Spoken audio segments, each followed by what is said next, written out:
This is Morning Juice. Sports, insight, and great storytelling. Starring Bobby Carpenter and Jeff Tito Thitoff. It's time to attack and dominate.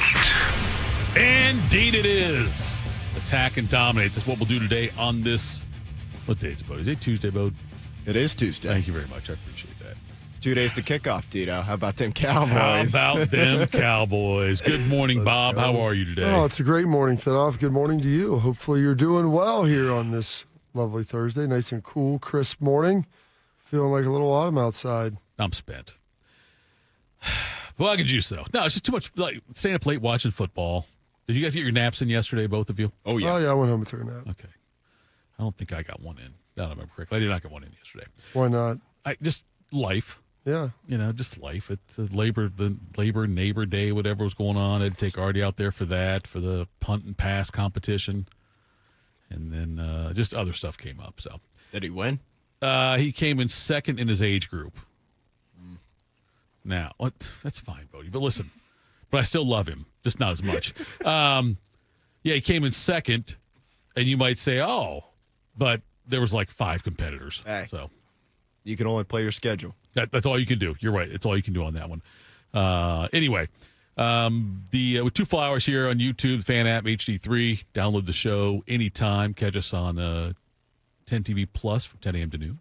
And also starting today, unless Bodie corrects me. Nope, you're good. Okay.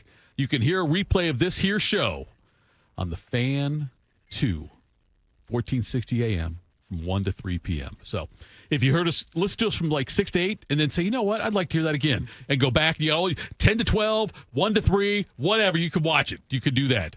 Morning Juice sponsored by Riverside Bank in Dublin and Event Risk Elite Protection. Nothing beats some time with Schleg. We'll have him at 7 o'clock today. Reds over the Blue Jays 5 before yesterday. They'll meet again tonight at Great American Ballpark at 6:40. Guardians fell to Boston 6-4. They'll play at Fenway 6:45 tonight. And somebody football last night, Bob. I stayed up to the end of this one. TCU over you. I don't know why I did. You watched the whole thing? It was on. After I watched Kirk say this first drive of the second half is going to be big for the North Carolina defense, and it was 20, I think at that point it was 20 to 7. It was 27 at the half, yeah. And Bodie, literally the first play out of the gate. Oh, at 75 yards? The 75-yard touchdown Was it? run. Yeah. I made it to halftime. Untouched. I was like, And you could this tell. ain't going well. I got to be honest with you guys. I don't know. Maybe I'm just misremembering. I don't ever remember a time watching a broadcast where they show the live time of the last time a quarterback completed a pass. Yeah. And they were popping that sucker up for the Carolina quarterback. And I was like, I'm just going to go to bed because I think I know how this one's going to end. I don't know that I would have predicted 48-14, but it was definitely heading more that way than it was Carolina getting back into that thing. As I watched the game, Bobby, I have pinpointed exactly what the problem is for North Carolina. Wow. I mean, you should probably be Bill. Consultant for football teams. I should be. Like the exact problem. I know exactly what's wrong. There's just one. There's one problem for North Carolina this year. If that's it, then the games are too long. If that game was a 5-minute game, yeah, first drive look looked how good. good North Carolina would. They'd be 1-0 right now, Bob. I think Freddie Kitchens ran out of plays, That's and then their DBs couldn't tackle. Other than that, though. Are you surprised at how bad North Carolina looked? Yeah, especially after the opening drive, because it looked as if everything was like they looked competent on offense. They were running the ball, like they were getting some play action going, like everything looked good. I'm like, okay, it's going to be great. And then it was like they couldn't tackle and they couldn't fit the run. Like it was a combination of both things that were really bad. It was brutal. And that's the part, Bob. I'm like, I don't know. Like, you had this much time to prepare for this game. Belichick did, right? Belichick had this much time. All offseason. Yeah, to prepare for this game. And I don't know if that's, it's. Look, I know he's new to the college game. I know they got a bunch of new players. All those things are true. But you would think with this much time to prep for it. That's why it was surprising. It was stunning to me that it was that bad. Is TCU, what are they expected to be this year? I don't think TCU is supposed to be great. Aren't they? Okay. I think they're good. I think they'd be like a middle-of-the-road Big Ten team, Bob. Does that sound accurate to you? Like probably like a mid 7-8 wins? Yeah, like that kind of thing, I think. Yeah. That sounds probably about right. But to have that much hype, and to lose, I thought it was so funny seeing all the people that were there, like the celebrities and stuff that were in there, and how excited they were for it. That's what I'm saying. You had Michael Jordan, Jordan, you had Julius Peppers was there. You had Randy Moss, I think, was there, right? Randy Williams. Yeah, Roy Lawrence Williams Taylor's up there. All That's of right, LT, anybody, all the of other Jordan. Yeah, all of the North Carolina, celebs. Yeah. Anyway, that was interesting to watch. Nonetheless, it was a tough road there for North Carolina, getting that loss last night, 48-14 at home, and the Belichick era has kicked off. All right, we got a lot to talk about today. We'll do some NFL talk. That's coming up on Thursday, like Bodie just said. Holy cow, that's right there. Like I said, we have Schlegs coming later on at 7 o'clock. Also, we'll talk about what was the more impressive win from the weekend. We'll do that as well. But right now, though, this right here is honestly, the problem is, Bob, we have the highlight of the show first thing. This is when Bobby makes us, particularly me, smarter. Time to get smarter. Morning Juice presents Today in History. Here's your professor, Bobby Carpenter. All right, General, educate me. Okay, here we go, Jim. It is September. Gosh, it's crazy to say that. September 2nd, 245th day of the year, $1.20 remaining in this 2025. We're just plowing down the way as we go. By what will that be? The 22nd of this month, we will be to less than 100 days, Bodie. How's that sound? Not great, to be honest with you. One day closer to death. This date, 1789, the U.S. Department of Treasury is founded. This date, 1864, Union forces enter Atlanta while they had their peaceful surrender under William Tecumseh Sherman.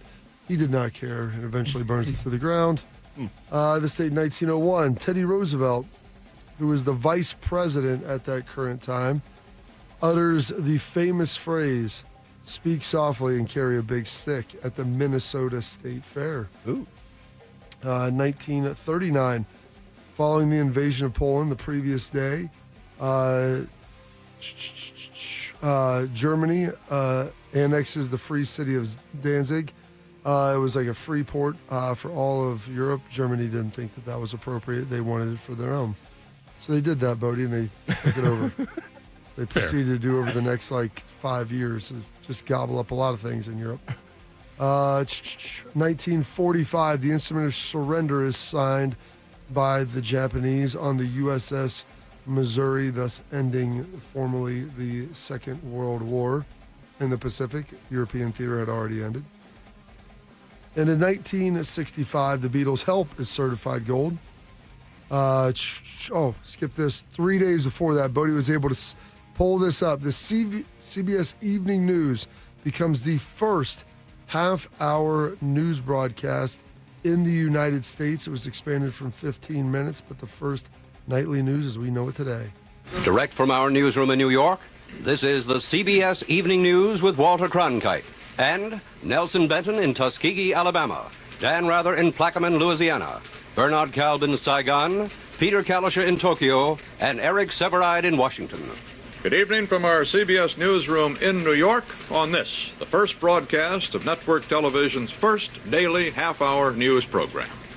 In Alabama today, Governor Wallace ringed a public school with state troops to delay integration ordered by a federal court. And in turn, the local Alabama school board threatened defiance of the governor. At his summer White House in Hyannisport on Massachusetts Cape Cod, President Kennedy today talked with this reporter of many things, including the political repercussions of the integration battle.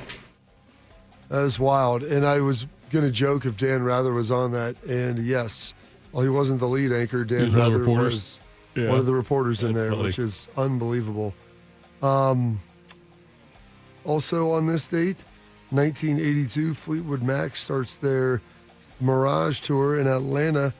Men at Work is their opening act, Thitoff. Really? There we go. Who can it be now? I believe Bob Taylor, big Men at Work fan. Is he really? I think so. so. You know what? Bob Taylor, I think he looks like a Men at Work fan. Big Men at Work. He yes. said they have more than just Africa. He loves it. This date. It was Toto. That was Toto. Maybe he's a big Toto fan, not Men at Work. That's what I it is. think He's a Bobby- big Toto fan. I think he's a big Tito fan. I think you're getting it wrong. No, there. I don't That's- think. Maybe that too. They're must not have mutually mispronounced it. exclusive. He mispronounced They're not it. mutually exclusive. This date, 1989. Cold Hearted by Paul Abdul hits number 1. He's a cold-hearted snake. Look into his eyes. Uh-oh. He's been telling lies. He's a lover boy at play. He don't play by rules. Girl, don't play the fool now. Yep. Man, Paul Abdul was She jumped the shark She- with that with what? the One step animated one character. step forward, 2 steps back. Yes. With what the guy's name was, the animated cat that had the rap in the middle of the video. Listen, that was big in the early 90s. That's what MC people were doing. Scat Cat or whatever it was, Yeah, Cool the Cat, Scat whatever it was. Cat. I can't remember what his name was. The Scat Cat. I don't know what his name You're was. amazing. I don't know what it I was. can't Bob. handle you. This date, 1993. Stone Temple Pilots wins Best New Artist for Plush.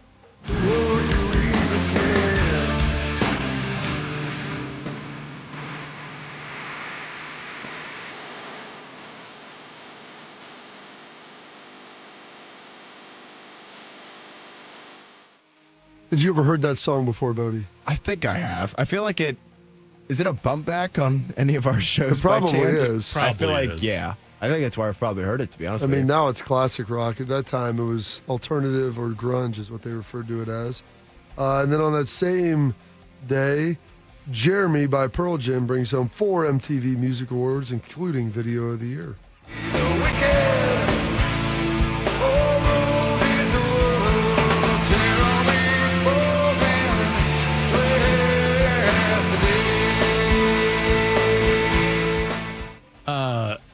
You heard that one, Bodie?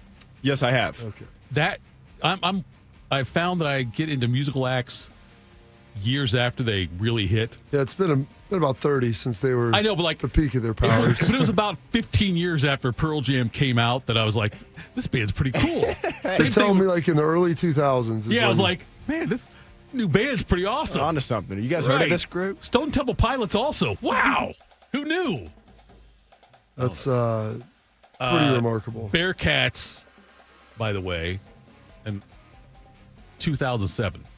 Bearcats J 2007. Bearcat AJ Okay, 2007. see the glasses. MC Scat Cat was voiced by Will Smith in that video, Bob. Really? And it was MC Scat Cat. So I did nail that part. The fact that it was called Scat Cat is MC amazing. Scat Cat. And it was an animated cat in the video. Yeah. Opposites attract. Yeah, You'd that's- like to smoke. Like there's like the cat smokes and she comments how the cat likes to smoke. He doesn't. She doesn't. One of the differences. Many differences. Other than the fact it's an animated cat. I would say. Some birthdays today. Adolph Rupp, born on this date, 1901, the 4-time NCAA champ as the head name. coach. You don't hear a lot of people with not. that That's a first. You tough don't meet a first lot of name people. there, with In Bob. all that first fairness, name. I mean, he kind of was- had the name first. Yeah. I know. I mean, he And it was was. PH, right? Yeah, it's PH, yes. Yeah. PH, yeah. Yeah. I mean, That's not completely different. like Adolph. but I mean, Adolph. he was the OG for Yeah. the Adolph. Adolph Rupp, though, born on this Middle date. name was Hitler also. I don't know that or not. Adolf Hitler up. If Look it that's up, the Bob. case. Look it up. Born 40 years later, another NCAA champ, winning the NCAA title in 1984 for the Georgetown Hoyas, John Thompson. John Thompson just walked down and shook hands with Dave Gavitt, the commissioner of the Big East. John Thompson is now, in his own way, lighting that red Auerbach cigar. The first national championship for Georgetown. The Hoyas, they've fallen on some hard times here lately. God, they were so important in the 80s. And Thompson was such a key figure Oh, in yeah. college basketball. Even in the 90s, they were still really good. I mean, not quite to the same degree, but I mean, they had Allen Iverson. They were Oh, sure. they yeah. were still really good. They were really good. I'm saying like when they first burst on, like they were when they were part of that Big East when it was born and started really taking over college basketball and like the fun times with him and Carnesecca. You know, you had Ewing and Mourning back to back. Ewing, Mourning, and Mutombo was there. Mutombo. Mutombo was there. played I mean, with they Mourning, had I think. 3 Hall of Fame centers Yeah. like in a row, Right. which is crazy. And some of them, like you said, were there concurrently with Yeah. Mutombo and Mourning, both being there and being really darn good together. Tiny Archibald turning 77 today, the 81 champ, 6-time All-Star, 14-year NBA veteran. He led the league in scoring and assists in the same year in like 1970 maybe. That sounds correct. Yeah, we let him in scoring and assists both. And then turning 77 as well today, a 4-time Super Bowl champ, Mr. Terry Bradshaw. On the field, he found sanctuary.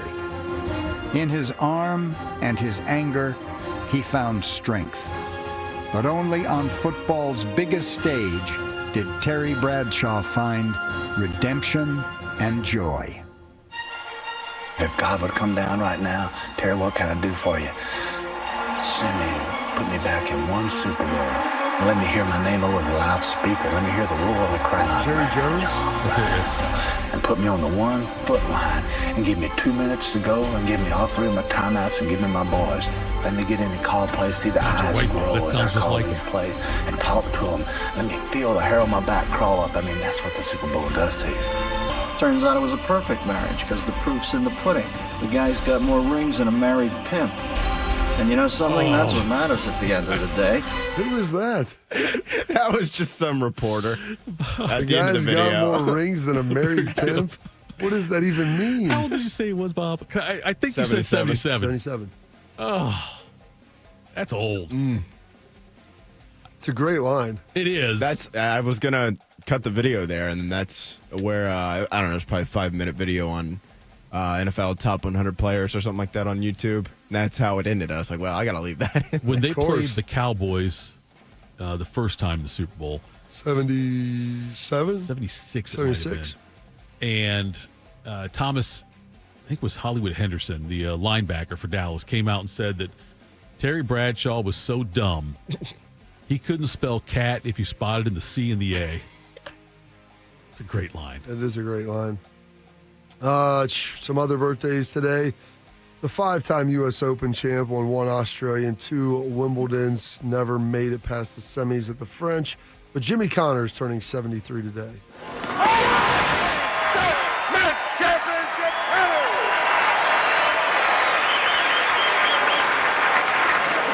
Has now won the U.S. Open Men's Championship 3 times, 1974, 1976, 1978.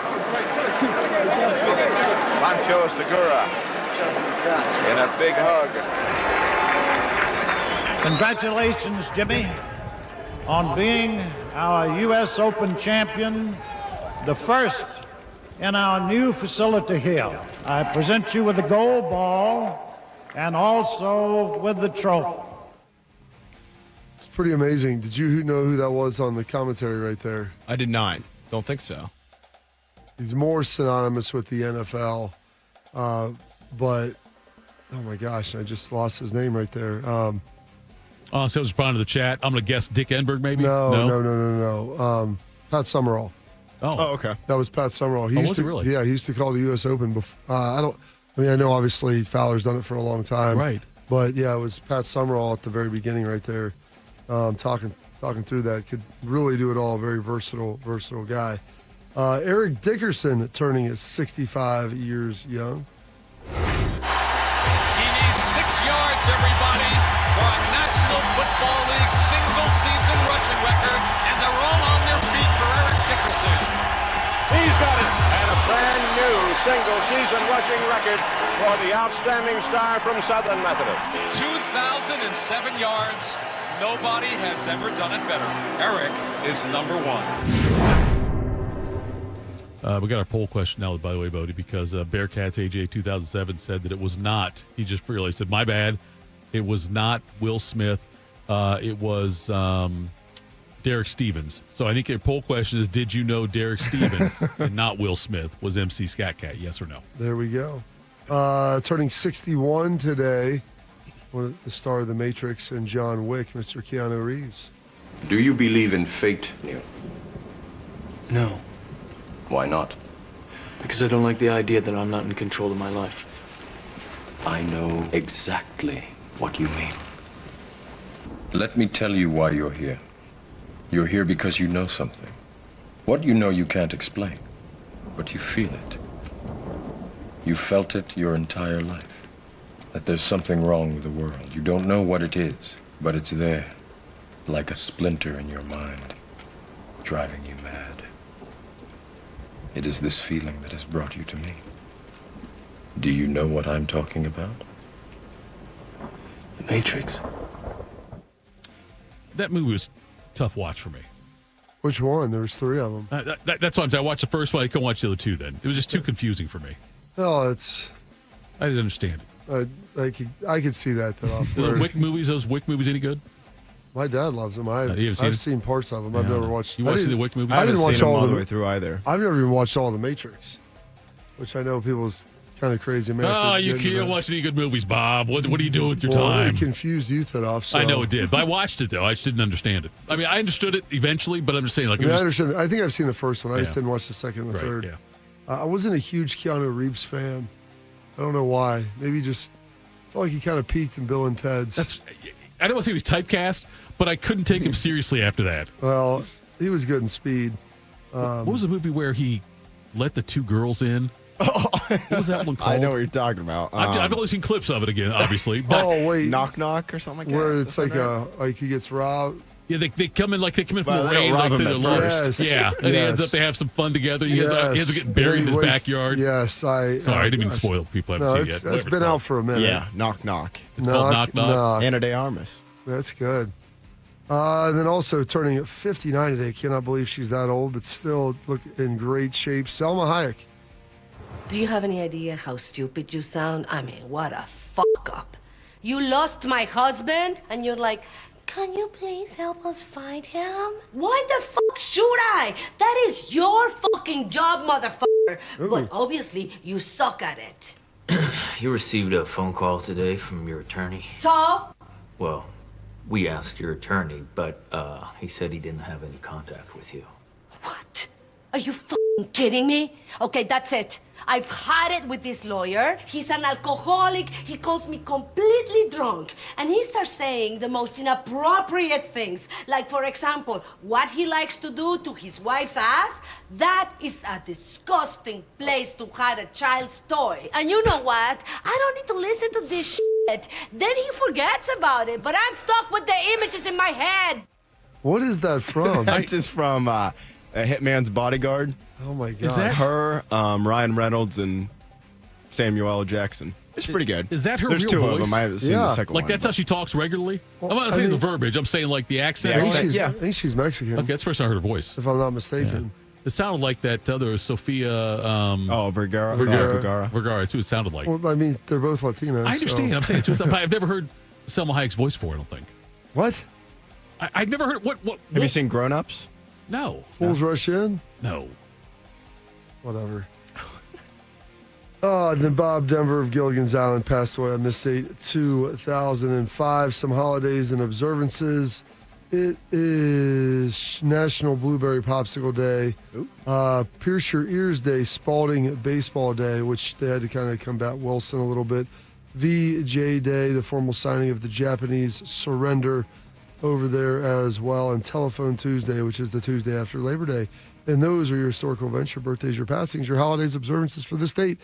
Tuesday, September 2nd, the 245th day of the year, and 120 days remaining in this 2025. Well done, as always, General. You mentioned the piercing thing, and this this was presented to me as a question yesterday. Pierce Your Ears Day? Yeah. No. Well, this is. Hey, did you see the Ryan Day picture?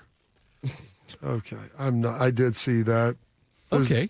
Yeah. I had a question if I knew if that was a piercing or not. If he has a nipple piercing? Okay, I wasn't going to say nipple on the air, but... Why? As if that's like a bad... It's I say nipple. No, I'm saying, like, if you... Canipple.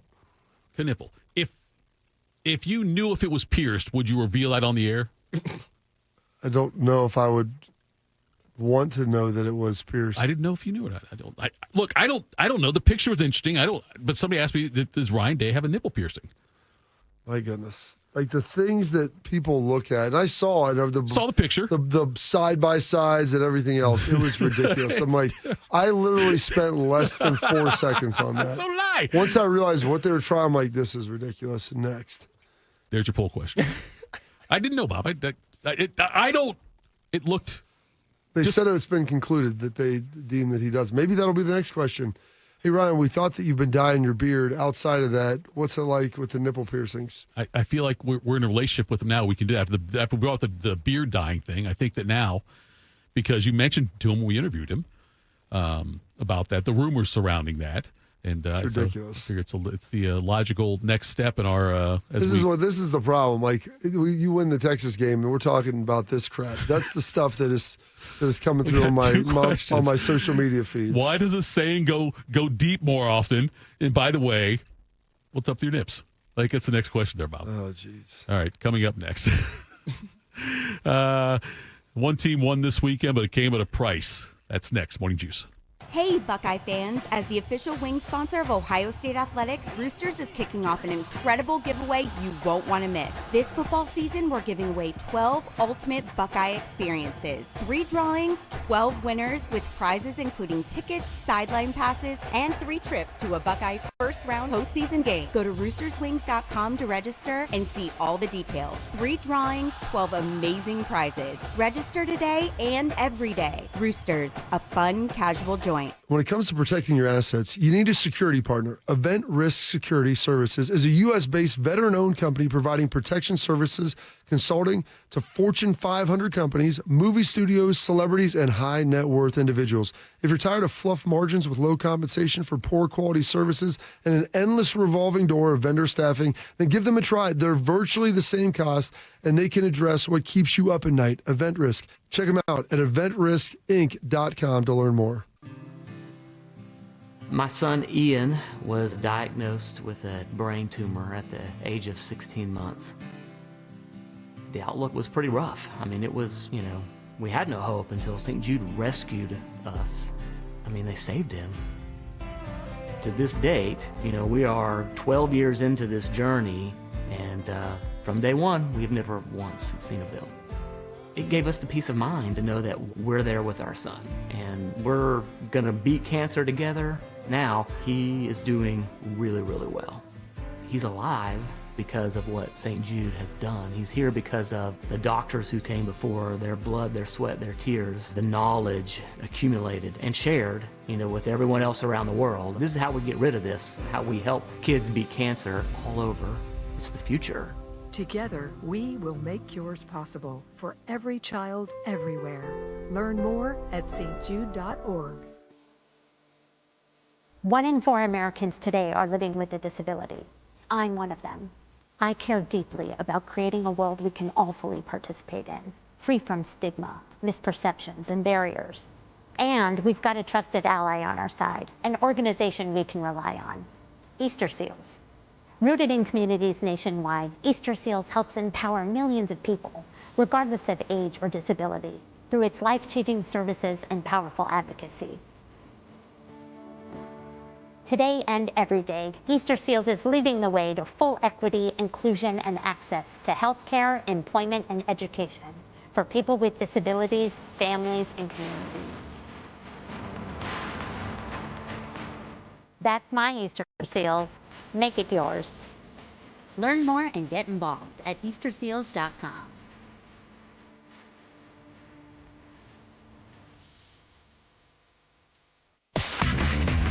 Bobby is the all-American male.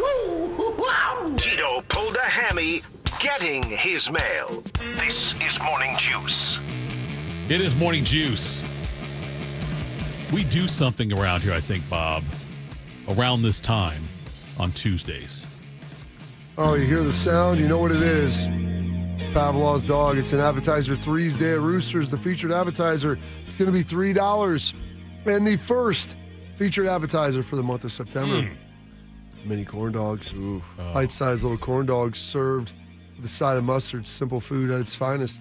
They're the perfect corn dog if you have a wood allergy, because you don't have to worry about the stick.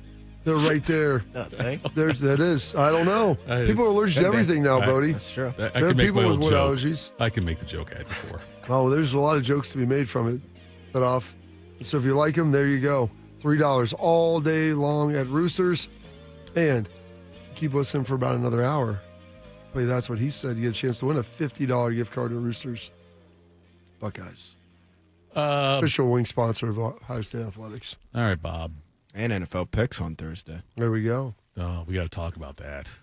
We can have some fun with that this week. We may have some royalty joining us. We'll have to see about that one. Bob, how many times do you remember in your college career that fans rushed the field, either for you or against you? Do you remember many times? I know you guys did. I know it happened in Madison, right? Yeah. I forgot about that. Oh, sorry for bringing it up. That's fine. I mean, I remember the game. Yeah. The field storming against at home. 0-2, we rushed the against field. Michigan. Yep. I don't think they rushed in 0-4. We weren't very good, but it was a big win. I don't think that they did. 0-2, though, for sure. And if you're telling me they rushed against us in Madison, I would say that's accurate. I would say, I mean, yeah. I think, I don't know, I think some people, I think it was a storm. If I remember correctly, it wasn't a real storming of the field, I guess. It was just select drunken idiots, like my buddy who rushed the field to hug Dustin Fox. On a scale of 1 to 10. So he rushed the field. What year was that? Okay, Bob, listen, I've told the story before. In 2002, me and like you rushed the visitors. Okay, listen, field. this is what happened. I thought you were talking about 03 when we lost up there. I'm sorry, 03, you're right, 03. I'm sorry, it was 03. Yes, you're right, 03. That's what I was thinking of. In 03. Did they rush it in 03? You just told me they did. I thought they did. Okay, you said I wasn't sure, but you said you couldn't remember that. No, this is what happened. It wasn't. When we had spent the day prepping, and after the game, we lose one of my friends. We lost him, friend. And we go out there, we find him on the field. And I'm like, dude, what are you doing out there? And he said, I had to go. I went and I gave Dustin Fox a hug. And I said, what'd you say to him? And he said, I just told him, hey, it'll be okay, man. Which I'm sure meant a lot to him, having some 40-year-old man give him a hug and tell him it's okay after the loss. And then he said, well, I'm going to tell you this. Any fan can rush the field after a win. So. But what? Was there something profound coming after that? He was a big enough fan to rush field after a loss. I feel like that's the Tim May headline. Anybody can rush the field after a win. A real fan, though, yeah. Semicolon. I figured it was. And then I thought there was going to be something like, but rushing after a loss is dignified. I don't know. Yeah, it takes a real fan to rush the field after a loss. That's what it was. So I didn't know, Bob, like if you were part of a opposition's rushing the field. Oppo? Yes. What it was like. Did you have any, did you ever feel, not that, look, you were full pads at the height of your superpowers. I didn't know if you ever had any, concerns or worried about that, or players worried about that kind of thing. No. I mean, in basketball, it's different because basketball players because they're soft. I was going to say soft. I was going to say softer. They don't have pads on either. That's true also. But in the game for Florida State when they won. Yep. I always tell people, when you rush the field, I love it. I think field storming is awesome. Just go celebrate with your team and don't try to antagonize the opposition. Correct. If you do, then you deserve to get punched in the face. So Florida State was fined $50,000 by the ACC. I don't think they cared. They probably didn't care, Bob, but so you're okay with, I feel like people rush the courts and rush the fields too often. Maybe true, but just stay away from the opposition. Let them clear the field. That's why at Wisconsin, I don't remember people being on the field, but maybe they were. I can't remember. All I know is they had to have, because if my buddy was out there on the field as a losing team, I gotta believe that, because that was your first loss in quite a few games. Primetime game. It was 20. Was it 20 games or something? Yeah, something like that. Yeah. They won 14 in a row the year before, and that was probably week 5, 6, or 7. Yeah, it had to be somewhere in there. Yeah, I think it was October. So, yeah, around that time. But I don't know, Bob. It's the first offense for the ACC. You get a $50,000 fine. That's fine. Then it goes to $100,000. Sure. And then it goes to $200,000. Is that in a year? Is that just in totality? That's a great question. Do they reset those after so many years? It's a good question. It says the money collected goes to a postgraduate scholarship fund to help ACC athletes further their education. Okay. That sounds great. The SEC uses escalating fines, starting with $100,000 for the first offense. But this past offseason, they changed to make all fines $500,000 for on-field or court storming violations. Court storming is going to cost you a little bit more. I mean, you have much less people there, and it's not near the revenue driver. I think football, like you get a big win, pay $500,000 for it. I mean, that to me is worth it. Like I said, just when you go on the field, celebrate with your team. Do not antagonize the opposition. But I love it. It's one of the rarities that you have in college athletics that you don't see in professional sports, and that's why I think it's great. The fact that I feel differently about it, is that an age thing or is that a toughness thing? You don't like court storming? I think I don't understand. This is a new field storming. This is a new phenomenon that has been, I guess, the effort to ban it is newer. People have been storming the field, though, for a long time. I know. I'm not. Storming the field, they take the goalpost down and things like that. I mean, it just gets too. It's too controversial for you? It's dangerous, Bob. Oh, my gosh. Wait, you don't think taking the goalpost down is dangerous? 1,000? Well, I'm just saying about that. That's a dangerous thing. To who? The people that are doing it, they're making the choice. No one's forcing them to do that. But if you have an innocent court stormer, field stormer, and they do that, though, it could be dangerous. That's all. Because usually people are not completely sober. That could be. It is. No, they ain't knocking the police over. Listen, dude, those guys now, they're there with their pepper spray. I mean, if I'm the cop, I'm shooting you in the leg if you want to come over here. Okay. It will be dangerous for you. Now they try and go up the goalpost. They don't let them tear them down, which is fine. I think that's some schools still get it done. Some though. schools last year, Vandy got it done. Took that one and threw it in the river. Yeah, which I mean, why would you throw it in the river? Why wouldn't you keep it, saw it up? Bodie, like a time capsule. You ever stormed a court or a field before? No, but I would. I stormed the field in Michigan in 1998 when they beat Michigan here. You did? Yeah. And storming it back then was a lot easier because it was on field level, so you just kind of ran out. Yeah, that's all you did. Yeah. Now you got to jump on down that retaining wall, and it's a good 8 to 9 feet, 7, 8 feet. I mean, you could roll an ankle or maybe break a leg if you're eliminate some people. Yes, I would rather them in a single file, calm manner walk onto the field. That sounds terrible. And then you can jump around if you want to, but the storming the field, but I just can't get behind him. I don't know. I guess maybe does that make me old, Bodie? Maybe a little bit, yeah. Okay. Well, I know, Bobby, you think it makes me old. I didn't know if Bodie also. Well, I mean, what's you sit there, you watch a whole game, you see an outcome you didn't anticipate. Right. And so there's an excitement to celebrate that at the end of the game. You can celebrate in the stands, though. You can high five. That doesn't sound near as fun. You want to loot, too? I didn't even talk about leaving the stadium. I said I run onto the field. No. Okay, that's all they're doing. Slapping hands, high fives, celebrate with some of the players. So all the iconic imagery that not all, but many of the iconic images that you have in Ohio Stadium.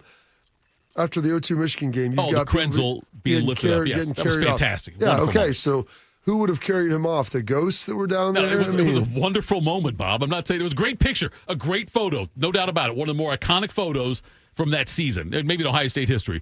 Krenzel being lifted up by the fans and all that. Wonderful. But I think that people rush the court, rush the field far too often. I think I saw Alabama. That was the 11th time in a row that they lost. That the other team rushed the field. Really? But we're about a month away from that not happening anymore. Right, I think that which is as bad of a sign as any for Caleb. It really DeBoer. is. That is the ultimate honor I think you can have as an opposition. Where when you go someplace, if you lose, you are a big enough team and a big enough name that other people's fans feel compelled to do that. Is there a storm the field moment this year for Ohio State? I mean, winning against Penn State in November. That's it. Is that storm field worthy? No. I don't think it is either. I mean, now Penn State, if they would beat Ohio State, I think that's field storm worthy. What if it was like there? Yeah, because it's in Columbus this year, right? Yeah, so what if it was like 1-2 Curtis Samuel walk-off against Michigan? Maybe then. Maybe. Not And impossible. it's the last time that they're playing each other in quite some time. I don't know when the schedule. This is because unrivaled. Probably 2 years, right? Maybe 2 4. I don't know. Yeah, but they're unrivaled. Who knows? They're unrivaled, yes. Right. By the time it circles back around the Big Ten, what would have to it happen? may not be the same. Would it be Michigan next year? Would that be the next time you think? Because obviously next year they play at Texas, but they don't have a marquee home game next year. Yeah, I would say Penn State this year you have a chance of it, but probably not. Like Bodie said, a lot of it would go into the quality of the game and maybe an unexpected win, something coming right down to the wire. and 2 undefeated teams, maybe. We could have a 1-2 game there, couldn't we? We could very well. I don't see what would be prohibiting that outside of a loss. James Franklin. They play Oregon beforehand. They play Oregon in Happy Valley. Yeah. But yeah, we'll see. It could be a 1-2 game on that one. But yeah, I don't know. I don't think you're right, Bob. If the opposition does it, that's a sign of respect. But I don't look, Florida State's a long time proud, rough year last year, but they've got a lot of history. They're a proud program. I don't think Florida State should rush the field against Alabama. Dude, are you kidding me? They were 14-point underdogs. I understand that, Bob. But still, it's Florida Dude, freaking State. It's Florida State. Florida State hadn't been Florida State in a long time, Coach. They were the year before. For one season. I understand. I just think it cheapens your brand if you do that. Oh my gosh! They were a discount buy for a long time. Okay, they weren't getting a whole lot cheaper. That's fair. They had gone all the way from Nordstrom to where you're buying. I mean, the clearance racket. TJ Maxx. Then TJ Maxx, Coach. I think that should be. I wonder if any players from Florida State get TJ Maxx endorsement deals. That'd be the way to go on that one. All right, coming up next, please, some quick hitters. Morning Juice. It's been over 2 years since Bobby Carpenter had regenerative treatments at QC Kinetics. He needed relief from knee pain, but he wanted to avoid surgery. I thought I might have to have my knee scoped, had some injuries, some lingering pain from stuff that I had been dealing with from years of playing professional football, and things had kind of flared up again. I started talking to a friend of mine who's orthopedic, and he was like, well, try to avoid surgery if you can. And you absolutely can avoid surgery. QC Kinetics provides patients with state-of-the-art regenerative treatments, orthobiologics from your own body that help heal and restore damaged, aching joints. And we'll let Bobby tell you about that. It was all of a sudden that one day, a couple months later, I was here, let's go jog, let's try to see what I could do. And the more I did, I was pain-free with it, and it was actually a pretty remarkable process. Before going under the knife, see if you're a candidate for non-surgical joint pain treatments at QC Kinetics. Call them today. Call QC Kinetics, 380-208-4544. That's 380-208-4544. 380-208-4544. We are the keepers of the wild, America's original and most invested conservationists. For more than 80 years, we've been committed to conserving wildlife and the natural landscapes that define our nation. From rugged alpine ridgelines to peaceful tall grass prairies, we've supported the conservation of more than 36 million acres of American wildlands. Our funding has led to cleaner water, fresher air, and improved wildlife habitat. From abundant fish and waterfowl populations to robust deer and elk herds, nothing is more important than maintaining wild spaces for adventurers to explore and wildlife to thrive.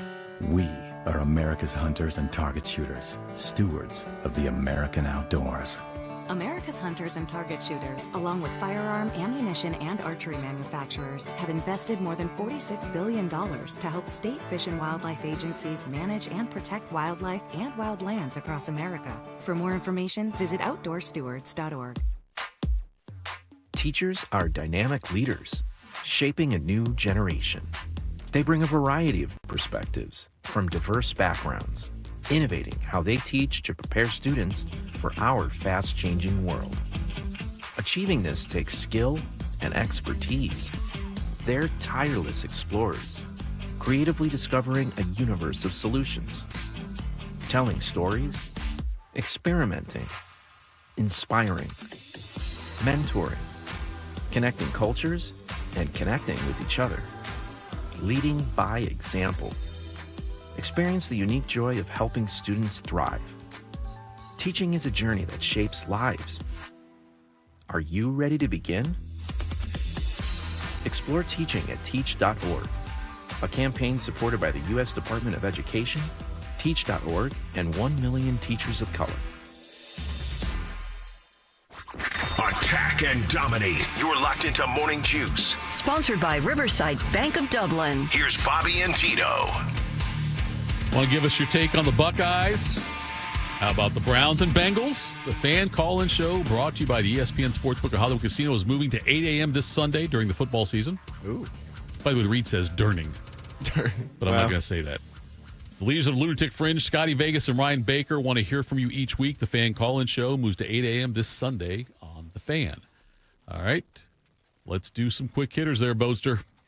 Morning Juice presents Quick Hitters. Sponsored by Dr. Mark Levy. If you're snoring and not sleeping, call Dr. Mark Levy today at 1-800-MORE-SLEEP. He's Bodie Wells. Oh, happy Tuesday, fellas. We'll start with the NFL. Despite missing nearly the entire first month of training camp this summer, quarterback Matthew Stafford is expected to be under center for the LA Rams this Sunday in their season opener against the Houston Texans. Stafford, he's been a full participant in practice since returning from the injury back on August 18th.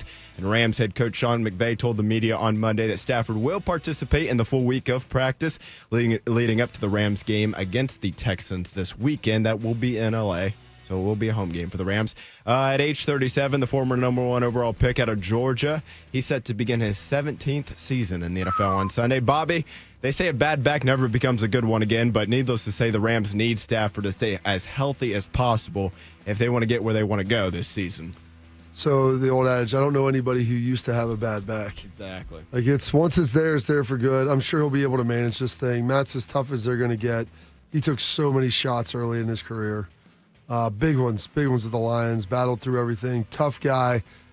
I think he has a little bit of meat left on the bone here. He'll be okay. They're going to manage everything with him. We've seen him do that through training camp. He doesn't need the practice. He needs to go out there and let that rifle eat on Sunday, and I think that's what we're going to see from him. Bob, the Super Bowl win clinched his Hall of Fame status, right? Yep. I think it did. Yeah, I think that's – I don't know if he would have he probably would have gotten it anyway. It's so hard anymore now with the gaudy numbers the quarterbacks have. Yeah. And receivers, too, for that matter, to, like – there's some guys with, like, really big numbers that haven't gotten in on both those fronts. I don't even know. Did Stafford have a playoff win before that? He had one, run? did he? Did he have at least one? Not blaming him, obviously, yeah. but those Detroit teams, that was not. I They thought got they did. They got that one gift call in Dallas before Dallas got it back in the next game against the Packers. I'm looking at the Lions playoff history I don't know if now. he ever had a playoff victory. I thought he did. Maybe I'm wrong. Maybe on that. one. And that was his first year in LA, wasn't it? Yeah. What was his first? Yeah, I think it was first year. I said when he got there, I go, he'll either win an MVP or I thought he'd win the MVP, and then they won the Super Bowl. So in 91, he wasn't there then. No, he won. 91, no. Right. That's when they beat the Cowboys. Okay. If StatMuse is correct, he is 5-5 in the playoffs. He was 0-3 with Detroit. That sounds right. And then ripped off.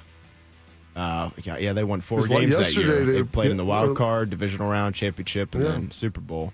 And 1-2 since. Lost to Detroit in 24. They hammered the Vikings last year and then lost to Philly.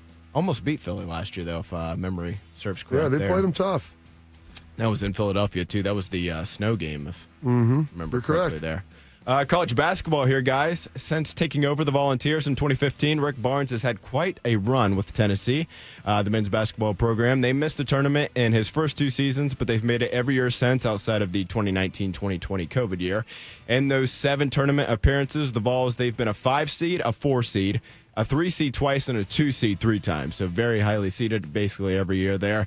They've won the SEC regular season championship 3 times, won the conference tournament title once, and they've made a pair of trips to each the Sweet 16 and the Elite 8. So when it was announced a few days ago that the school is handing him a lifetime contract that'll pay him $6 million a year, Tito, I don't think too much of that should be much of a surprise there. Well, I don't understand the lifetime contract thing, Bob. I mean, look, I understand what lifetime means. I'm not saying I don't understand that, but lifetime is so it's no longer convenient for your life. Okay, but I'm saying, like, didn't Calipari have a lifetime deal with Kentucky? Yeah, and then he didn't want to be there anymore. I understand that. So it's not a lifetime contract. It's You're telling me Barnes goes senile, okay? And he's 92 years old and still wants to coach Tennessee. He'll be the coach of Tennessee? Tell me 6 years ago when Ohio State redid their ticket policy and you were a lifetime member of the Buckeye of the Varsio, and you would get the ability to buy 2 tickets, and then that no longer occurred. So, I mean, hell, I was like, I'm not even 40 years old yet. So, I mean, I know you're dead to them, Bobby. I know the life expectancy in America has dipped down a little bit, but I still think we're in the 70s. Like, I haven't even sniffed that yet. It's all just it's PR, lifetime, though, right? It's lifetime. They're going to have a rolling salary or a rolling contract every year. Just throw another year on it for him. He's an older guy. I know. It's not like he's coaching anywhere else. Well, yeah, but Calipari, we thought he had a lifetime contract too, and now he's at Arkansas. I understand that. They would have kept. I mean, it was a mutually deciding to part ways. That can happen. I know. I don't. It seems like they say lifetime contract. It's all just They PR. can fire you while you're still under contract. You do realize that, correct? Okay, then what's the purpose of a lifetime contract then? Just to come out and say how much we love you. Is it a guaranteed lifetime? Like, is it? Let's say that they fire him. I love you. What? Nothing. Does he get guaranteed money until he dies on that salary? I doubt that. There's probably a buyout to it. That's what I mean, Bob. It's not a lifetime contract. I didn't say that it was. I know that's I part. think it just feels good. It just feels good. If Ross Bjork walked out today before Ryan Day's press conference and he's like, "Hey, Ryan Day, lifetime contract," wouldn't it make you feel good? Well, I think Wouldn't Ryan change Day, your life, I think he can but- coach here as long as he wants to. Exactly. That's a lifetime contract. Boy, could you imagine what people would say if you got a lifetime contract today? The people that want him fired after Michigan. There's only two coaches out there. What's types that? of coaches. What, hired and fired? Those that have been fired and those that are going to be fired. Okay. That's funny you brought that up. I wonder how those idiot fans would react. It's like, how could you give a guy who can't beat Michigan a lifetime contract? How is that even possible, Bob? I'm not getting into that. I know. The argument. It's September 2nd. They just beat Texas 3 days ago. Yeah, but only by 7 points. Good time for it. They didn't blow them out. They didn't go over 14 points, Bob. They got outgained. That's fine. Yeah, that's a good point, Bodie. There's your poll question. Would you be okay with Ryan Day getting a lifetime contract? That one actually, I like that one, Tito. That's a good it's one. Probably there. not as good as Jeremy Lin, Buddy Hield, but it's good. Hey, listen, not every day's be a home run. Sometimes you guys hit a single. Signing with the Steelers as an undrafted free agent following the 2022 NFL Draft, running back Tyler Warren quickly carved out a role. That would be correct. Tyler Warren plays for the Indianapolis Colts. Right. Nevertheless, Jalen Warren, him too, he quickly carved out a role as the team's number 2 back behind Najee Harris over the last 3 seasons. And now, after Harris has departed this past offseason here for the LA Chargers, Warren is set to be the team's top tailback, and they rewarded him with a new contract extension ahead of this season. It's a 3-year deal worth $17.25 million. That includes $11 million in guaranteed money. It'll be him and rookie Caleb Johnson out of Iowa as Pittsburgh's top 2 running backs this fall in the Steel City. Carp, not a bad run here for the former undrafted free agent. Yeah, that's a great deal for an undrafted free agent. Like you said, he got $11 million guaranteed, 17 over 3. I mean, as far as running backs go, with the value he's providing, that's right in line. And it's a great, heartwarming story, man. So good for him, and happy to see he got that done. Now they just got to find a way to get Cam Hayward's deal done. Yeah, the Hayward thing's got to get done. They're running out of time now, obviously, with the games coming up this week. I don't know. If he signs today, Bob, does he play Sunday? Yeah. Okay. How late? He signs on Saturday. He plays Sunday. Okay. All right. That's good to know. Bob wanted to ask a question. Somebody in the chat asked this question. He wanted to know, other than getting reps for second and third stringers, how does Day approach a game like this against such a weak opponent? You're honest with your players. We need to go out there and execute at a really high level. We're going to play there's not going to be any room for missteps. You have to keep them focused. Like, this is where it's almost as hard to be a coach as coaching in the big games, as getting your guys prepared and up and execute for games that they know that it's not in level playing field. And so how do you get your guys to go out there and do that? That'll be the challenge that they'll be working at all week. And it'll be interesting to see, I want to see if all 3 quarterbacks play.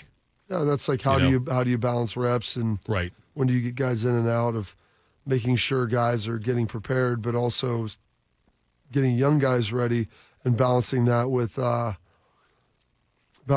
risk of injury. Yeah, that's the other thing too. You want people get hurt, obviously get scrambling and that type of thing. But yeah, it seems to me like as I don't want to say concerned, but as I wondered about playing a game against an opponent like Texas in the first game. If you lose that game, these next 3 weeks feel much different because no matter what they do in scrambling in OU, and then they get the bye week. Yeah. It's like you won't be convinced that this team is okay until the Washington game on the road. But now that you built up that street cred, if you will, after that victory against Texas, it makes these next few weeks much easier to stomach for Ohio State fans, and also easier to coach too, I would think.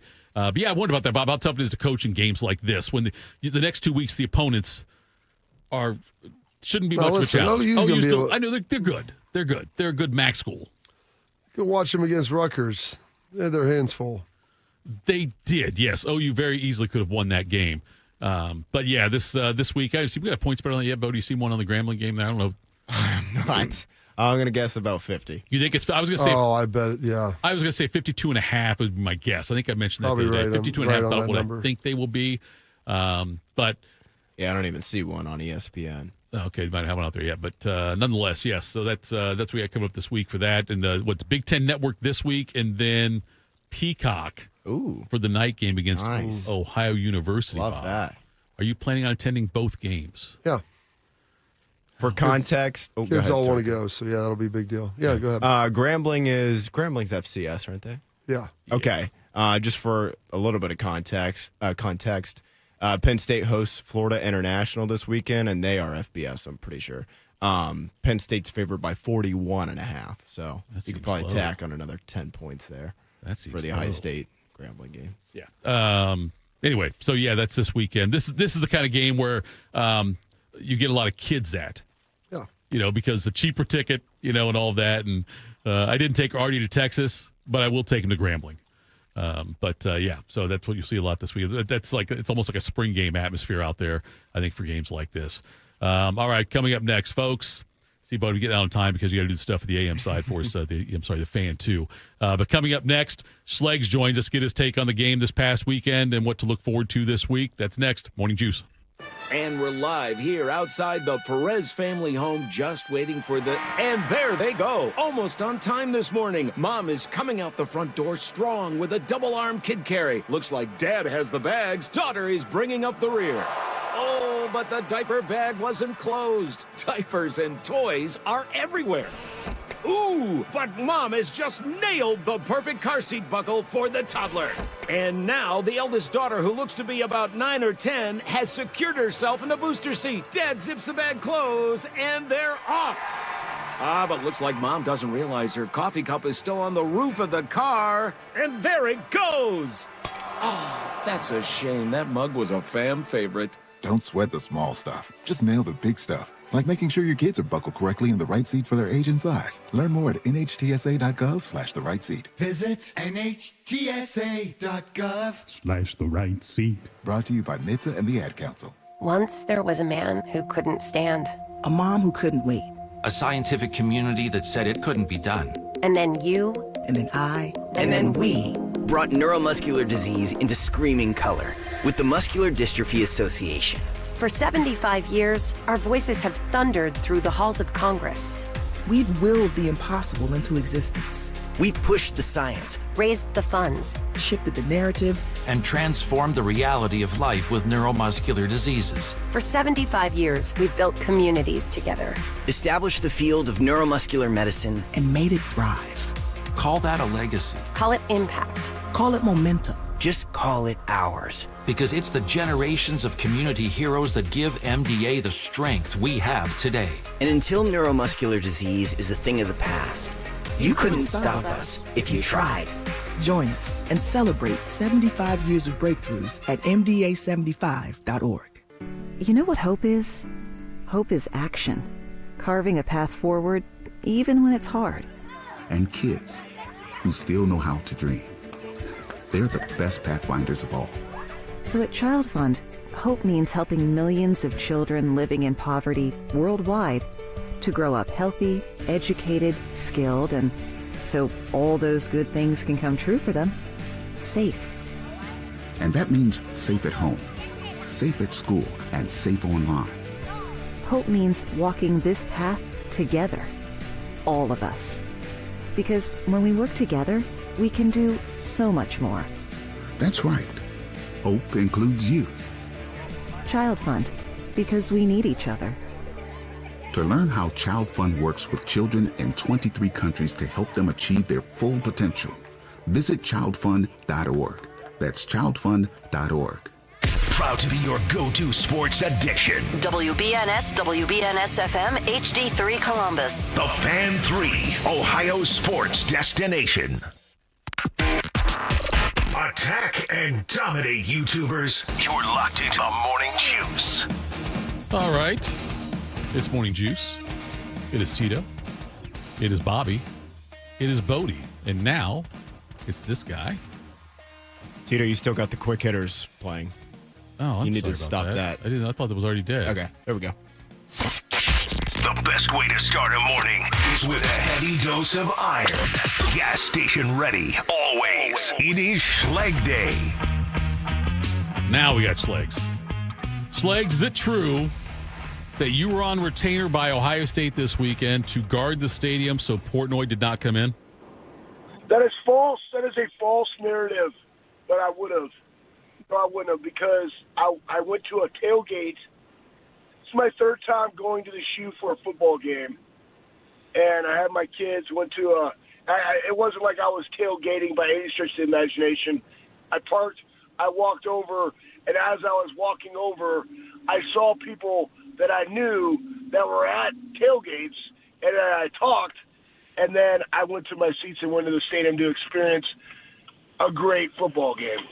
The atmosphere there, it's. I was not there, but I've heard Bobby talk about other people that were there. But it was damn near unrivaled for an Ohio State game, especially a noon game.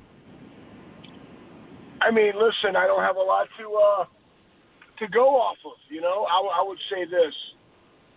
I thought that for the whole experience, the whole pregame, the speakers, being able to hear the band. You know, third downs. It was loud. It was a fantastic football experience, and you know, from top to bottom, right? When you come out and the team enters to do their warm-ups and they're playing War Pig. Okay, got them kind of frothy because Mick will play that in the weight room, so that got the boys a little juicy. All right, then you have the whole Corso thing and what the band did. I thought that was fantastic. Side nugget, the man last time, all his picks. I think my son Hunter was telling me, like, if somebody would have put that in a parlay, they would have won like $8,000 or something like that. I'm like, I know, that's amazing. Anyways, it was just a great environment from start to finish, and the Buckeyes got it done in a big way versus the then number one team in the country. And side nugget, not a side nugget because I know you guys have talked about main this. nugget. Yeah, this is a really main, you know, succulent nugget, if you will. Buckeyes last, and this goes back to even last year, 7-1 versus top 10 teams in the last 2 years. Name a better coach than that. And I go all the way back because a lot of people like to start stuff afterward. And no, 7-1. Your one loss was on the road by 1 point to a number 3 team. I'm like, that's a hell of a job. The guys came out ready to play. Go Bucks. Great job. What was so we talked a little bit about the environment, the experience, Schlags, watching the game now, consuming what you saw as far as defensively. It didn't yield a point until about 3 minutes to go in the game. Obviously, Arch wasn't great, but a lot of that I think was due to what he was seeing. What was that Matt Patricia defense doing out there that allowed them to be so special? Well, that's a great question, and as you referenced, I watched it in the stadium. You know how difficult it is trying to break down stuff live in your mind. Now, granted, I'm telling my children, run or pass before the snap, because once they're going to that closed end zone, I can see a little bit better and just doing some tells. But I'll tell you this, the disguising in the back end and being able to move the front. Who's the mic? How are they going to block? That slows you down a little bit. And surprisingly enough, what did Texas have to do? They ran 16 more plays than Ohio State. They had 4 less minutes of time of possession than Ohio State. You ran 16 more plays. Remember, they were trying to go hurry up. They were trying to catch them off their toes. So they couldn't. That's another thing I don't think we've talked about. When you have a team that goes hurry up, the disguise is not going to be there as much because you're going fast, right? But once you get the call in, guys already know what they're doing. They're already disguising it, and he's disguising it through man, but within the zone. I think they played cover 3, Bob, like 50% of the time. But the thing is, though, in cover 3, it's 4 under, 3 deep. It don't matter who you are, as long as you know where you are in your past responsibilities. Yep. You could show man, run with a corner like IGB did, and be the curl flat player or the hook curl player on that side. Or they did it and then they went to Tampa. I mean, it was just great, but here's the thing. In 1 year, and we got the entire rest of the season to witness, but in one season, in one game, so spring football and camp, and in one game, that Ohio State defense was as elite as they were last year. And not to mention the goal line stand. Not to mention they were 1 for 5 on 4th down, which all of those 4th down non-conversions is like a turnover because you get the ball back right there. So, what a game by Matt Patricia, the defense. They played fast and violent, but it comes because they are educated and they understand the why and the foundation of what they're doing defensively that allow those things to happen to argue. It wasn't like he's a terrible quarterback. He is not. But when you don't know what you're seeing, you don't know where the pressure's coming from, you're going to hold on to the ball for a little bit more. Your fundamentals are going to deteriorate because you don't know what you're seeing. Great job. Glad he's a Buckeye. Happy that you and I talked about it at length, Bob. It's like we know something or something. Or even Veli. It's like I don't know. We've been doing this my entire life, but what about Veli, Schlags? I mean, he was only the second leading tackler on the team, had the only sack in TFL. Well, you could ask about IGB, right? I mean, all the questions for Davidson about, yeah, he had a lot of penalties last year, man, but it's also why guys come back to college. There's room for growth. I'm not ready-made. Develop me, right? Jim Walton, develop me. He had 10 tackles in the game, no penalties, had a great break up there in the corner of the end zone. Clean. It was great. Jermaine Matthews played like a little pit bull that he is, coming out of his stomach. It was great to see C.J. Hicks get a pressure at the end of the game, and C.J. also set the edge a couple times really well. Sonny played good. K-Mac had 8 freaking tackles. K-Mac, nose guard. You know what I mean? Like, that's big-time ball. Yeah, way to giggle over there, Tito, but yeah, that's facts. Anyways, Veli, we've been talking about Veli. Everybody now knows about Veli. He's really good. Schlags, so they had the big game, obviously, against Texas, the big win there, and now they get Grambling, get OU, then a bye week for their next, I guess, test, with the road test at Washington. Is that less than ideal, or is that good? I mean, here's the deal. Who cares? But since you asked me, we're on radio and it's a theater of the mind, I got to answer. Who cares? I think it's fine. I mean, like, the good thing is this, guys. The good thing is this. You're playing Grambling, and OU took Rutgers to the wire. Their offense is good. Like, let's go. And it's going to be at night. Oh, I can't wait for a night game versus OU, baby, Bobcats. And I like the Bobcats, by the way. Athens. Just like their second cousin school, Georgia, is also in Athens. Just wanted you to know that. Side nugget. Anywho, actually, Anthony Rodriguez, back in the day, guess where he was from? Athens, Georgia. Anyways, I digress. I think it's fine. Grambling is Grambling, man. They had a great TikTok video with this token white dude, number 16 at the end. It was hysterical. That was quite comical. Yeah, that's going to be 73-0. All right. Then you got OU. It's going to be a good game, night game. Should handle it, right? I expect the defense to play fast. I expect a lot of points. And that's really what these 2 weeks are for growth and development and a bye week that they're going to practice through to keep the edge to go to Washington, which, again, you're playing in the Big Ten. You're on the road. Let's go. So I think it's a very fair schedule, especially coming off the number 1 team week 1. There's so much being led up to that. Right now, you can kind of not necessarily catch your breath, but you can work on some things that you saw versus elite competition that you have to button up to go against elite competition in the Big Ten. What about talk a little bit, Schlags, the run game? I know it maybe wasn't as dominant as what people would like it to have been the first game of the season. You lost Trey, you lost Q, breaking in some new guys. But when you needed to go get a yard, you were able to do it. And they leaned in with some tight ends. I know Keenan Bailey's incredibly proud of his room. Got old school, got under center. It was 14 personnel. You got Robertson there. Looked like he's, being the lead blocker. Your guy, Bennett Christian or Christian Bennett, both of them motioning around. I mean, it was a pretty old school moment, and that was a way for them to pound it in. And despite the fact that maybe the running game wasn't quite as good as maybe they would have liked, there was still a lot of attitude there with it, and it seems like it's something they'll be able to grow with. They had attitude.